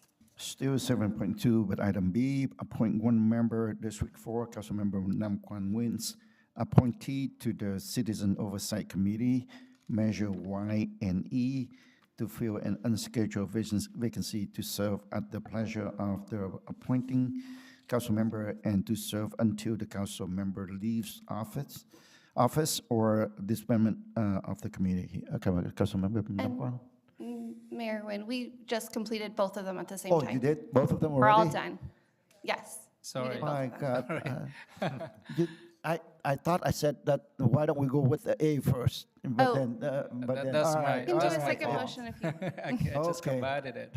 One shot, we're done, all right, we can move on. So right now, we can go with the oral communication concerning non-agenda items. At this time, you can speak your mind about the concern that you have within our jurisdiction.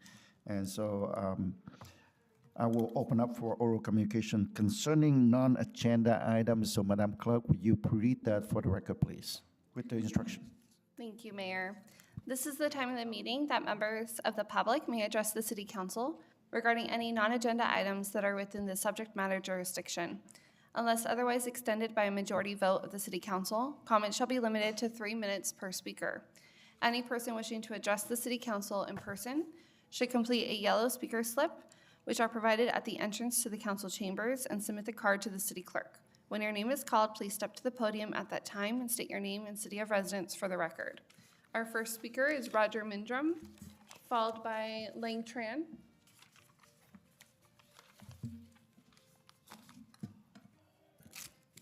Good evening, Roger Mindrum, President of Westminster. Our fall festival looked like a really great success. Thank you to Vanessa and Jake and Adolfo and Christine. I saw a lot of staff members out there from many departments giving up their, I don't know if you guys are getting paid or you're doing great. Anyways, a lot of Jake's staff was out there. It looked like a really fun event. I was only able to make it out there one day. Also, Deputy Chief Narhais, thank you for your service. You've been a big part of the city for many years, and happy trails, and I hope you enjoy your retirement. But specifically, I'd like to speak on what this part of the oral communication is about, should be about. Mayor Nguyen, you brought this change based on conversations with a couple of residents, and you thought it was a good idea to change break up the way our oral communications. Calling this section non-agenda items is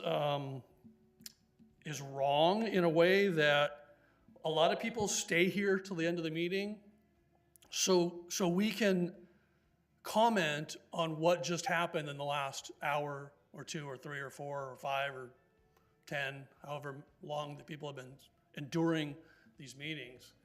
So I am requesting that you revise or codify this rule on non-agenda items to let people speak whatever they want to on whatever subject they want to, as long as it is tied down to the city. I know we've had a couple people that come up here and talk about some pretty crazy things that don't even have anything to do with the city. But if somebody comes up here and wants to speak about what just transpired in the time that they've sat here and endured the meeting, then you should allow them to do that.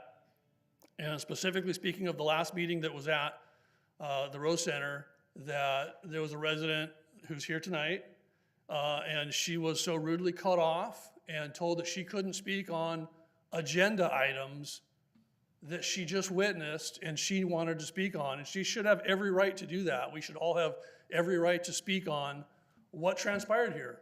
That's why a lot of people stay here. So you need to change that or codify it or specify it or something, and if you need to put this on the next meeting agenda, then please do so.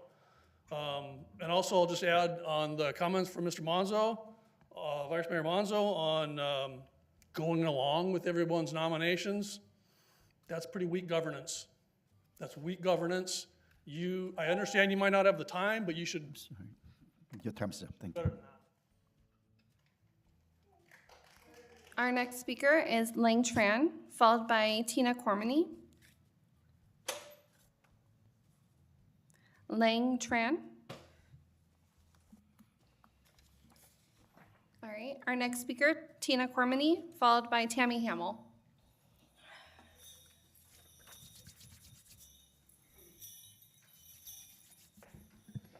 Hauka, my name is Faustina Cormany. You see me here in front of you with the red handprint on my face. This symbolizes the genocide of missing and murdered indigenous women and children. Google it, please. I'm a victim of domestic violence and the human sex trafficking in our backyards. This is a dark family secret that no one wants to talk about in what's happening in our communities. My dad was an tribal elder member from San Pasqual Band of Mission Indians. We are part of the Kumeyaay Nations. Our tribe owns the Valley View Casino in San Diego. On October 16, 2009, 16 years ago tomorrow, my dad, Donald William Cormany Jr., resident of Garden Grove, passed away from a heart attack due to complications of diabetes. He died in the parking lot of Golden West and Trask. My 2 small children and I were in the middle of a last conversation with him when we're talking about the Disney movie Cars, when our lives change forever. You never know when it's your last conversation. I go back to that place a lot because I know that it makes sense for me. How do I want to die? What will my last breath be? I'm not a proud American. How can I be after a nation who never wanted us Indians? The United States flag represents genocide. I'm asking the City of Westminster residents to please boycott Native American casinos and Google everything I'm saying here tonight.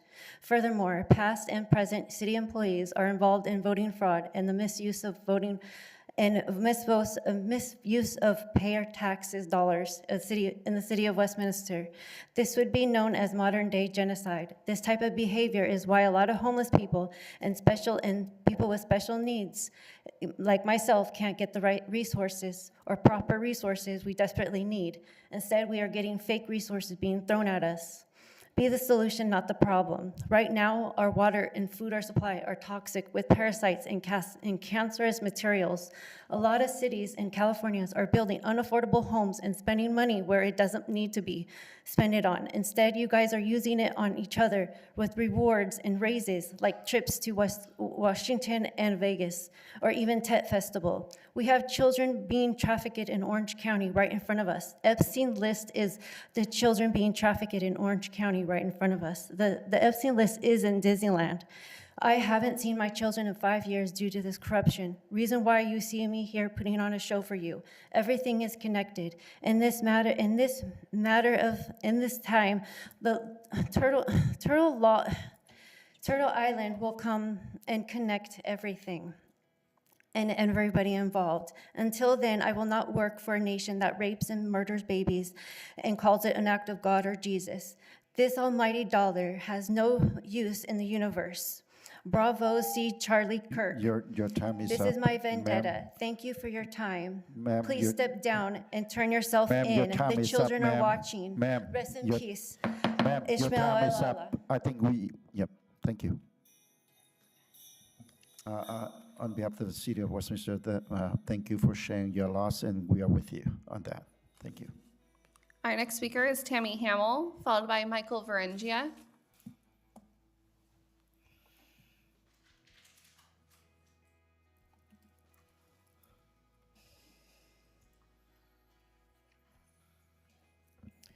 Good evening, Tammy Hamill, Westminster resident, District 1.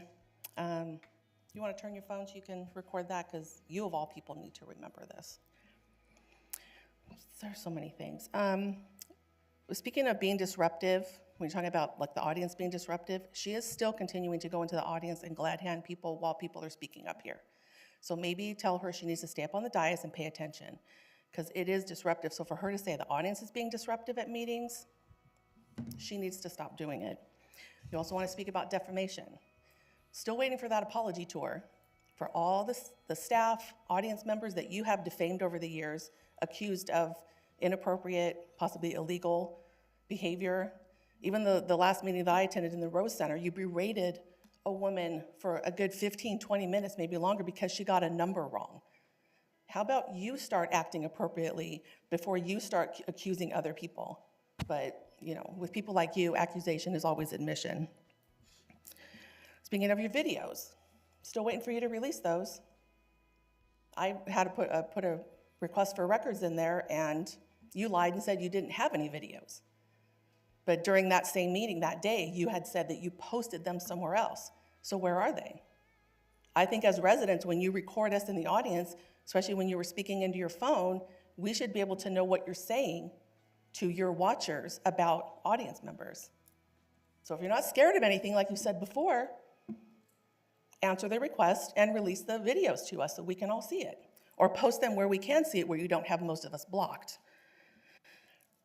Speaking of the end of comments, it should be for anything. And I will say that you have a habit of cutting people off whenever they want to talk about something. You've actually cut me off before when I was speaking on the invocation, because I was saying a prayer or commenting on it, and you tried stifling me and my freedom of speech and my freedom of religion when you tried to stop me from talking, but the previous city attorney said I could do that. So again, how about you stop doing that to other people, but then whining that your voice isn't being heard when you go on up here for 45 minutes sometimes about nothing. Mark, I want to address you. The last meeting I attended, you came outside to talk to some of us. One of the things that you did was you promised that Charlie was not going to tear down anything at that park. Are you willing to put that in writing? Because it sure said, are you? Put it in writing, because you said it several times. So if that's what you believe, and that's not what's going to happen, put it in writing somewhere. Make it public that he's not going to do that, because that's what we're concerned he's going to do with all the reports and everything that you want. You also were very concerned about me swearing. But if you're more offended by that than what she does up here and the way she berates and defames people, maybe you should spend your time making public that you don't like her doing that than Your us time is up swearing. now. Thank you. Our next speaker is Michael Varengia, followed by our final speaker, Terry Raines. Thank you. First off, Deputy Chief, congratulations to you, sir. I hope you enjoy some time off, maybe get in some things that you hadn't been able to do while you're on the job. God bless you for your service to this city, and be safe, even though you're not on the job anymore. Second of all, this city council has a couple of members who just can't quite seem to get to meetings when the rest of you can. They're either late or they don't show up at all for numerous early meetings or things that are important for this city. They don't care. They're not going to get docked in pay. The only thing they really accomplish, one of them anyway, is to constantly get sued for people that they slander on their YouTube videos. Again, I've seen Miss West, every time we have a topic here where you're talking about contractors and awarding a job, to question the city staff about how they went about it. And I'm going to say the same thing again. If you're that interested in doing that, resign from the council and get a job in the city office where you can sit in on this. Maybe you can work for Adolfo, God forbid, but maybe you can learn how it actually goes. There's a reason there's a process that city council members aren't involved in. There's a definite reason. And every time you ask questions about it, I have a minute and 25 seconds. The reason there's... Your time's not up. Sorry, I'm going to pause. Our clock right now is doing its own thing when it comes to the beeps. Okay, You so have a minute and 13 seconds left. Apologies. Thank you. And every time you do that, it's like you don't trust the city staff, or maybe your buddies didn't get the contract. I haven't figured that one out yet. Also, many of you know that I am a military veteran.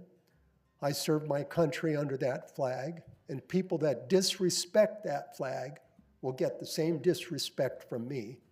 And you are either incompetent or you're just plain ignorant about the flag's presentation. That flag goes on the other side, and I don't have any trouble with a Trump flag up there. I voted for the guy, but don't disrespect the American flag. There's 58,000 Americans who died over in that godforsaken country, so you could come over here and be a city council member and be a whiny, snotty little hag to everybody that you don't like. So don't disrespect my damn flag. All right, thank you. And our final speaker is Terry Raines.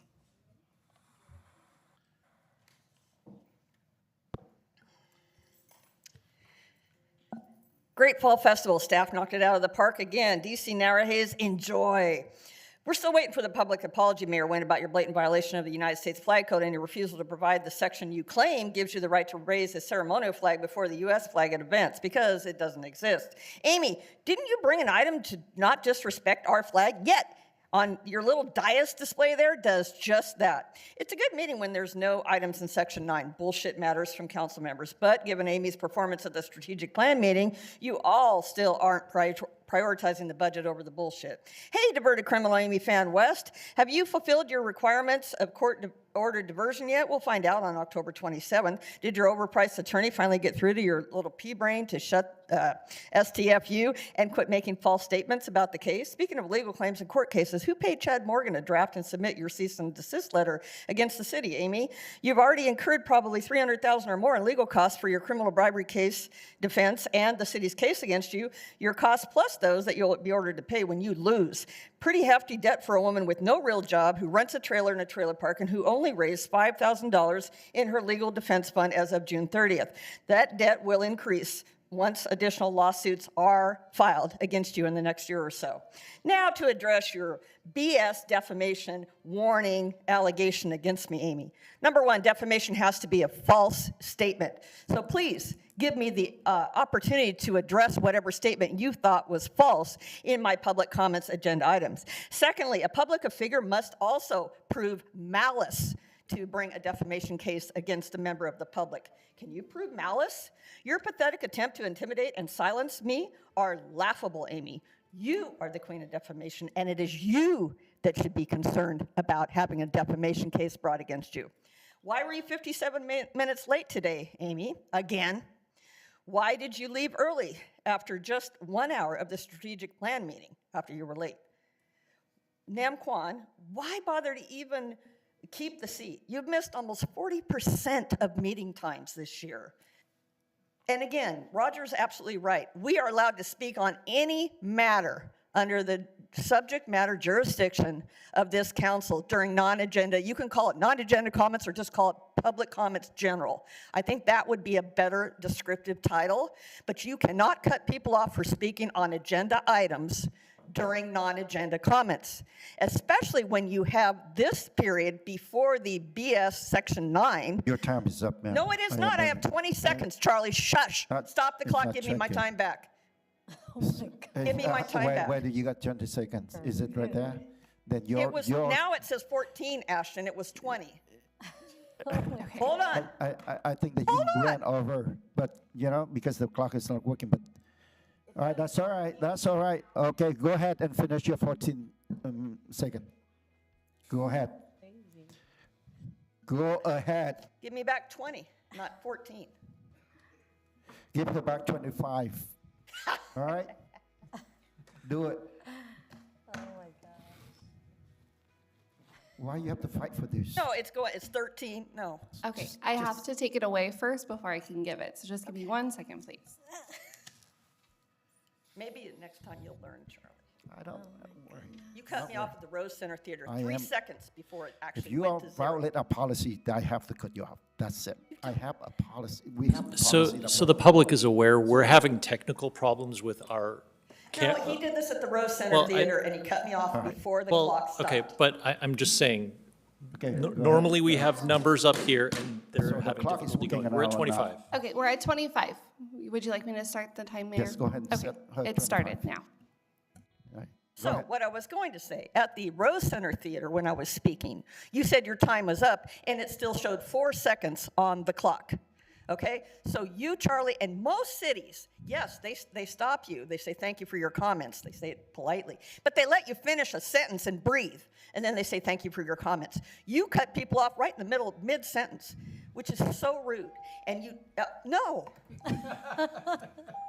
Whatever. It's my All right. time, Ashton. Is it up? It is up. All right, thank you very much. So much. All right, thank you. I'm not going to comment on that.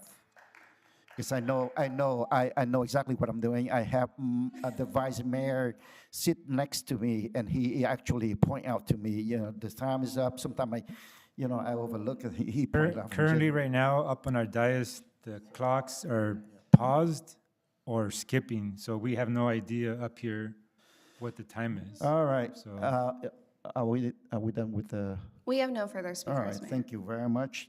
At this time, I close the oral communication for non-agenda items. And let's move on with comments and requests for agenda items from the City Council agency members, including AB 1234 report when required. Let me remind you that a number of us went to a conference, attended the conference in Long Beach. We need to report that.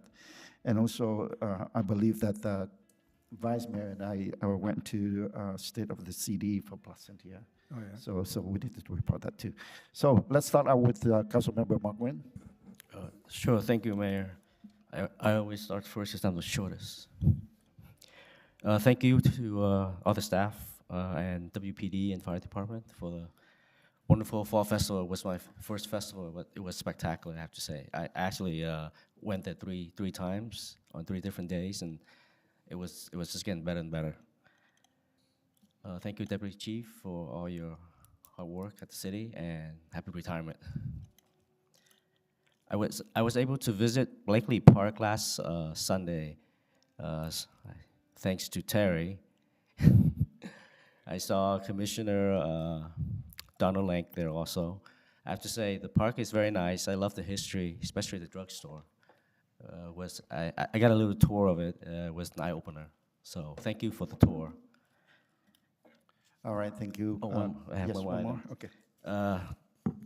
Councilman Nam Quang and I attended the PCTA meeting today in Stanton, and the board of director voted to reimburse Westminster for the meetings in September at the Rose Center in the amount of $7 million. Oh, I'm sorry, $7,000. That's all I have. Thank you. All right, thank you, Councilmember Mark Nguyen. Let me, Vice Mayor Benzo. thank you, Mayor. Can we just, City Attorney, or kind of like clear the air on the portion of the agenda where it's non-agenda items? As far as I understand it, the public can speak on any subject, including even what just transpired in the meeting. Is that not correct? So there are lots of different ways that you can organize the agenda. The way we have this agenda organized is that it's for items that are not on the agenda, but it's up to the city to determine how it wants to organize its agenda. I understand that. My question to you is, can the members of the public can speak on items of something that just occurred in the meeting? You know what I mean? Since they can speak on those items as well, correct? Yes. Yes, they can. So I think it makes sense to change the verbiage to just oral communication instead of non-agendized items. Because if they want to speak on something that just happened during that meeting, and if they are legally allowed to, then we should change the verbiage on that. And to be honest with you, when we come to the non-agenda items, I never cut off anybody from talking about agenda item. Unless that you ran over all right, come on, that's what it is. I'll kind of rescue the city attorney on this one since he wasn't around during this time. Yes, no. So the spirit of of why it was separated at the time was to make a distinction between agenda items and non-agenda items. So that was the spirit of it. I get that. So yeah, so if there is a desire to change that, you would have to agendize it for us to adopt a new resolution. All right. For the order of the agenda. My question is the way it's spelled out, say non-agendized, so that gives the public they think that they're not allowed to speak on what they just heard. But if they're legally allowed to speak on something they just heard during the meeting, then we need to change the verbiage the way it says on the agenda. Yeah, no, and I understand, non-agenda is very literal. Yes. It's non-agenda. But if the council wants to change it so that it is not as literal and it no longer says non-agenda, and it just basically says This oral whatever is in the communication. jurisdiction of the city, right? Which is essentially what you're asking. Yes. We would have to bring back an item to adopt a resolution to reflect that change. Then I think we should, so. I normally don't, but I will have to just share with you my opinions. I guess that, when we're talking about agenda items, that we have specific time for that already. Why wait until the end and then we'll talk another agenda item? So people are not going to take it seriously and they come anytime so that they can talk about the agenda item, which we already spent time and talk about it already. I mean, why we have to go back and talk about that item again? Normally that they present their ideas so that the council or mayor can read on their, their input and make the decision.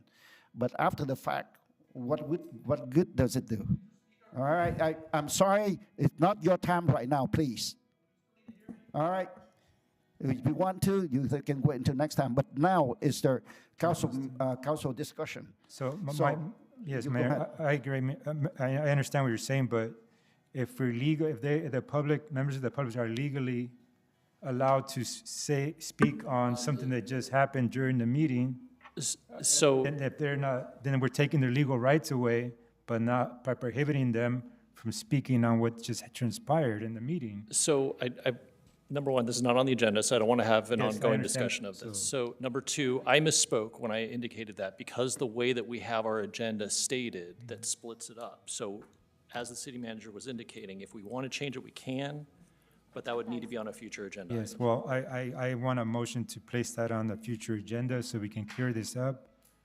So we could, if we're violating their freedom of speech by not allowing them to speak on something they just heard, it's their right to speak on what they just heard. And so Mayor, I make a motion to place that item on the future agenda so we can at least have a conversation about it. I just believe that we have to have, we separate the agendized item and non-agenda item. I think it worked very well at this point here. There's a request of one or two person. I don't think we have to change everything. So that my 2 cents. Is there a second to that? There's no second to it, so the motion is filed. Okay. All right, next. Next, I'm done. Okay. Please, Next. please. Next, I want to also congratulate and thank Deputy Chief Nauerhayes for your service and your commitment to our city, to our residents. You poured all your passion into our community, and we were in great debt to you. And just good luck on the next chapter of your life. And I know that you built a family here with the members of the Westminster Police Department. And I know that you'll be back and visiting, and your friends and your family here. So I know we'll be seeing you soon. So thank you very much, sir. Next, I want to also make sure that I attended the League of California Cities in Long Beach this year, and then I also attended the State of the City in the city of Placencia. So I want to make sure the public knows about that. And then again, thank you for all those staff, each and every one of you. It takes a whole team effort to put together the Fall Festival, and I know it's a whole year of planning and a lot of headache and heartache putting that together. But at the end of the day, everybody's out there having fun, and I know each and every one of you love what you do. So thank you for that, your passion in that.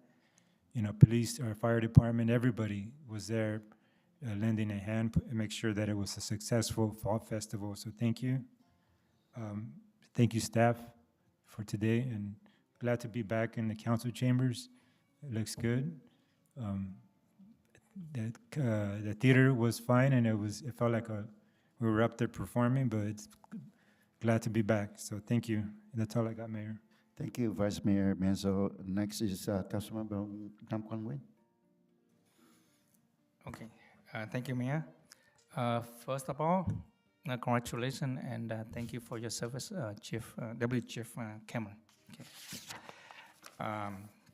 And second, I like to report my attendance in the Cal City conference last week with the mayor and I think Councilman Mark Nguyen.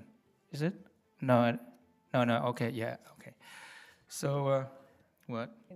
And you, okay, and Council, okay, yeah, okay, Councilwoman from West. And one of the section that I went to is very helpful, informative. It's talking about how to get the city get back onto its feet after it fall into a financial issue or problem. They emphasize on how not to spend general fund, on some stuff that we can get the money, get the help from the communities. And I think one of the best one that I just realized about the city is the fall festival, where staff can get all the money from the communities. Okay, so that's one of the best things that I can applaud you guys. So and they went on and they share all the information about how how to get the city back on feet. So but I'm going to talk to staff and share it, but I don't have so much time here. Thank you so much. Thank you, staff, and thank you, the PD. All right, thank you, Councilmember Nam Quang Nguyen. Next is Councilmember Amy Van West. Thank you, Mr. Mayor. Thank you, council and staff, for all you guys do, and congratulations on your retirement. Cameron, you're amazing. Keep up the good work. I know wherever God sends you, you'll do well. And staff, thank you for all you do, and fire department for keeping our city not burned down. So really appreciate that. And staff, thank you for all the hard work you guys do and put it into it. I went to California League of City in Long Beach. It was amazing time connecting with all the elected official, local, up and down the state of California, and hearing their stories of what they do to help their council and their city. It was just really edifying, to know, as this is my third year on the council. And I thank staff, Christine, for a fast fixing. I don't know, you want me to say it, but Christine, well, I guess there was a booking, and it wasn't a nice place. And so they saw the picture, and they quickly booked me at another location so I can stay there for the event to learn about California League of City and all the information they have there. But I did want to mention this. There was an attorney group in Pasadena, I believe, that did the AB 1234 ethic training. I was able to swing in there, and I just love the way how he trained. I mean, I've never been through the AB 1234 training like his, where it's not boring, it's basically very exciting because he showed different video of what happened to other elected official who, wasn't ethical and whatnot. So I thought that was so neat that he's able to bring it back, and for us to see it. It's pretty amazing. So he did a good job. I thought that was great. I wanted to also,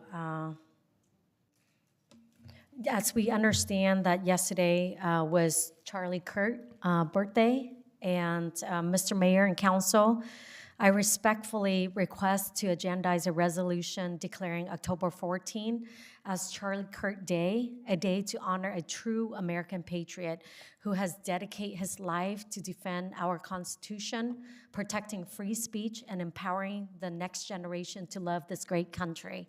Every year, we should recognize the impact he's made in keeping America strong, free, and rooted in the values our founders fought for. I respectfully request this item be placed on the next agenda item to discuss and to take action. Mr. Mayor, I ask for a second at this moment. What is it again? Can you, in short, is it for resolution for? Yes, a resolution. For both, for his Can I birthday? discuss this, City Attorney, more in detail, or before I agendize this? Yeah, it sounded like you wanted to, it was a resolution requesting that Charlie Kirk Day be declared every October 14th? Yes. Is there a second to that? I second. Okay. Okay, I have a motion made by District 1, Councilwoman Fan West, seconded by District 4, Councilmember Nguyen, to bring an item to the next meeting to consider the adoption of a resolution declaring October 14th as Charlie Kirk Day. I'll go to call roll. District 1, Councilwoman Fan West. Fan West, aye. District 3, Councilmember Nguyen. No. District 4, Councilmember Nguyen. Yes. Vice Mayor Monzo. No. Mayor Nguyen. Yes. Motion carried 3-2. All right, you. thank you. Now it's my turn, Oh, Mr. Mayor. please. All right? Mr. Mayor, sorry, I First of all- haven't finished yet. I want to Okay, next. announce. Yeah. Okay, go ahead. Thank you, Mr. Mayor. And Mr. Mayor and Council, I respectfully also ask to agendize one last one. Resolution to have a Westminster Police Department work hand in hand with ICE to uphold the rule of law, remove illegal criminal immigrants from our street, and to protect our working families, and our resident in the city of Westminster and local businesses. Law and order in the city of Westminster is a backbone of any strong community, and Westminster deserves to be safe. Let's stand with our police, defending our citizen, and put safety for American first. I request this matter to be placed on the next agenda item for discussion and action, Mr. Mayor. At this moment, I ask for a second. Is there a second to that? So I don't think, well, I don't want to discuss too much in detail. That's an incredibly complicated issue that you just brought up, and there's the California Values Act, and would require a lot of legal research. There's a lot of work that would go into that, so I don't think a simple resolution would do that. That's a substantial personnel matter that would require a lot of legal background. Right. Because California law, there's the intersection of California law, federal law.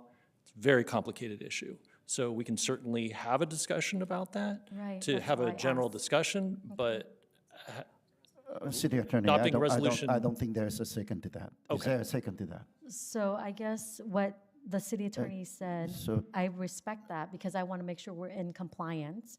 And if it's only for discussion, I'm okay with that. If that's okay with the council to discuss, what can we do? Is there a second to that? There's no second, so the motion is filed. All right. Anything else, Okay, Councilmember West? so, Mr. Mayor, I appreciate, that you guys give me an I just want to let opportunity. you know that we are, before I should say before I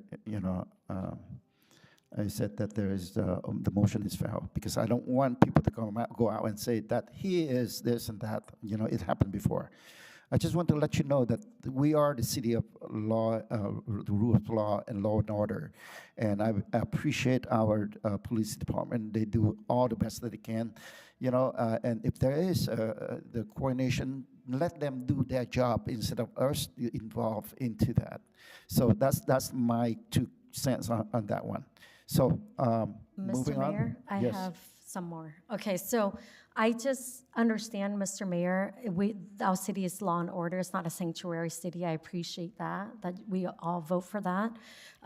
Now, what I'm talking about is just bringing up where we partner with our law enforcement and ICE to make sure we don't want criminals who are going to rape our children and our wives and hurting the people in the city of Westminster. So all I asked was just for discussion to make sure if we can make it into a resolution in the city of Westminster. But I understand you guys have a choice to vote to discuss or not, Oh, so we your are not going opportunity. deeply into that. We are not discussing Yes, deeply into that. not a- So the Not a problem, but let me finish, So move okay? on, move You on. already Are spoke enough do you already have on this any other item. items? Yes, I have something else. Okay, go ahead. Okay, so I just want to let the resident of Westminster know that I'm here for such a time as this as a councilwoman in the city of Westminster. I will continue to fight for the district that I represent. It's only make me work harder to fight for you. And just as Charlie Kirk have worked tirelessly and purposely to save this generation from the lies of the left and the deception of the devil himself. So the Bible Devil says himself the when you didn't enemy go to comes church. to steal, kill, and destroy, but through the courage and Right. sacrifice of Councilmember leaders West, are like you- Charlie Kirk, We're over God here is raising campaigning on up the dais, thousands Mayor. Right. more to stand for truth. Councilmember West. And I'm you almost have the finished, flip Mr. Mayor. flip comment. Have a great night, folks. And I just want to say God bless you and may God bless America. And I will continue to fight for you. Thank you very much. All right, thank you. It's my turn. I want to thank you, everyone, for being here this for the City of Westminster City Council meeting. I know some of you have been here since 3 o'clock, the same time as we are. I appreciate for your time, your effort, and that's for your concern. We appreciate for your input, your opinions. But at the same time, I'll let people judge, the facts and whatever your comments. I want to thank staff for their dedicated, efforts and all the time that they put in especially for the Death Festival. For the Fall Festival. They have been working really, really hard. I've been out there and seeing them out there every day, every time that they, not only that they have to coordinate, but they have to, concern. One thing that I noticed that, a lot of times that we don't respond as much as we need to. And so I would like to ask you if to coordinate to work with the City of Westminster, work with the staff, spread the words to the community and have them come out and join us, because there's no point for them to put up the hard work and, and we don't have that many people attend the event. But I believe that the last event turned out very well, and so, I appreciate that for that. But, come one and come on. I want to thank our Deputy Chief for your dedicated service over the years. I know that we heard a lot about your dedication, your effort building this city. So once again, on behalf of the City Council and city staff and the resident of the City of Westminster, we want to thank you from the bottom of our heart. Thank you very much, and congratulations.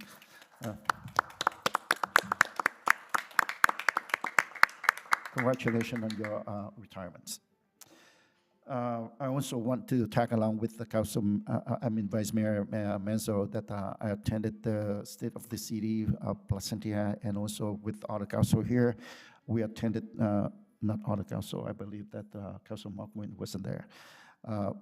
We attended the Cow City League conference, and there was a lot to learn, every day.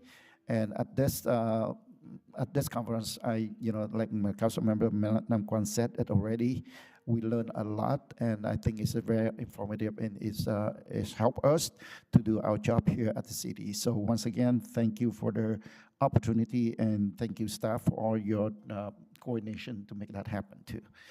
All right, with that, I believe that we are going to adjourn the meeting, and the next meeting will be, just want to remind, the regular meeting on October 22nd, 2025 has been canceled.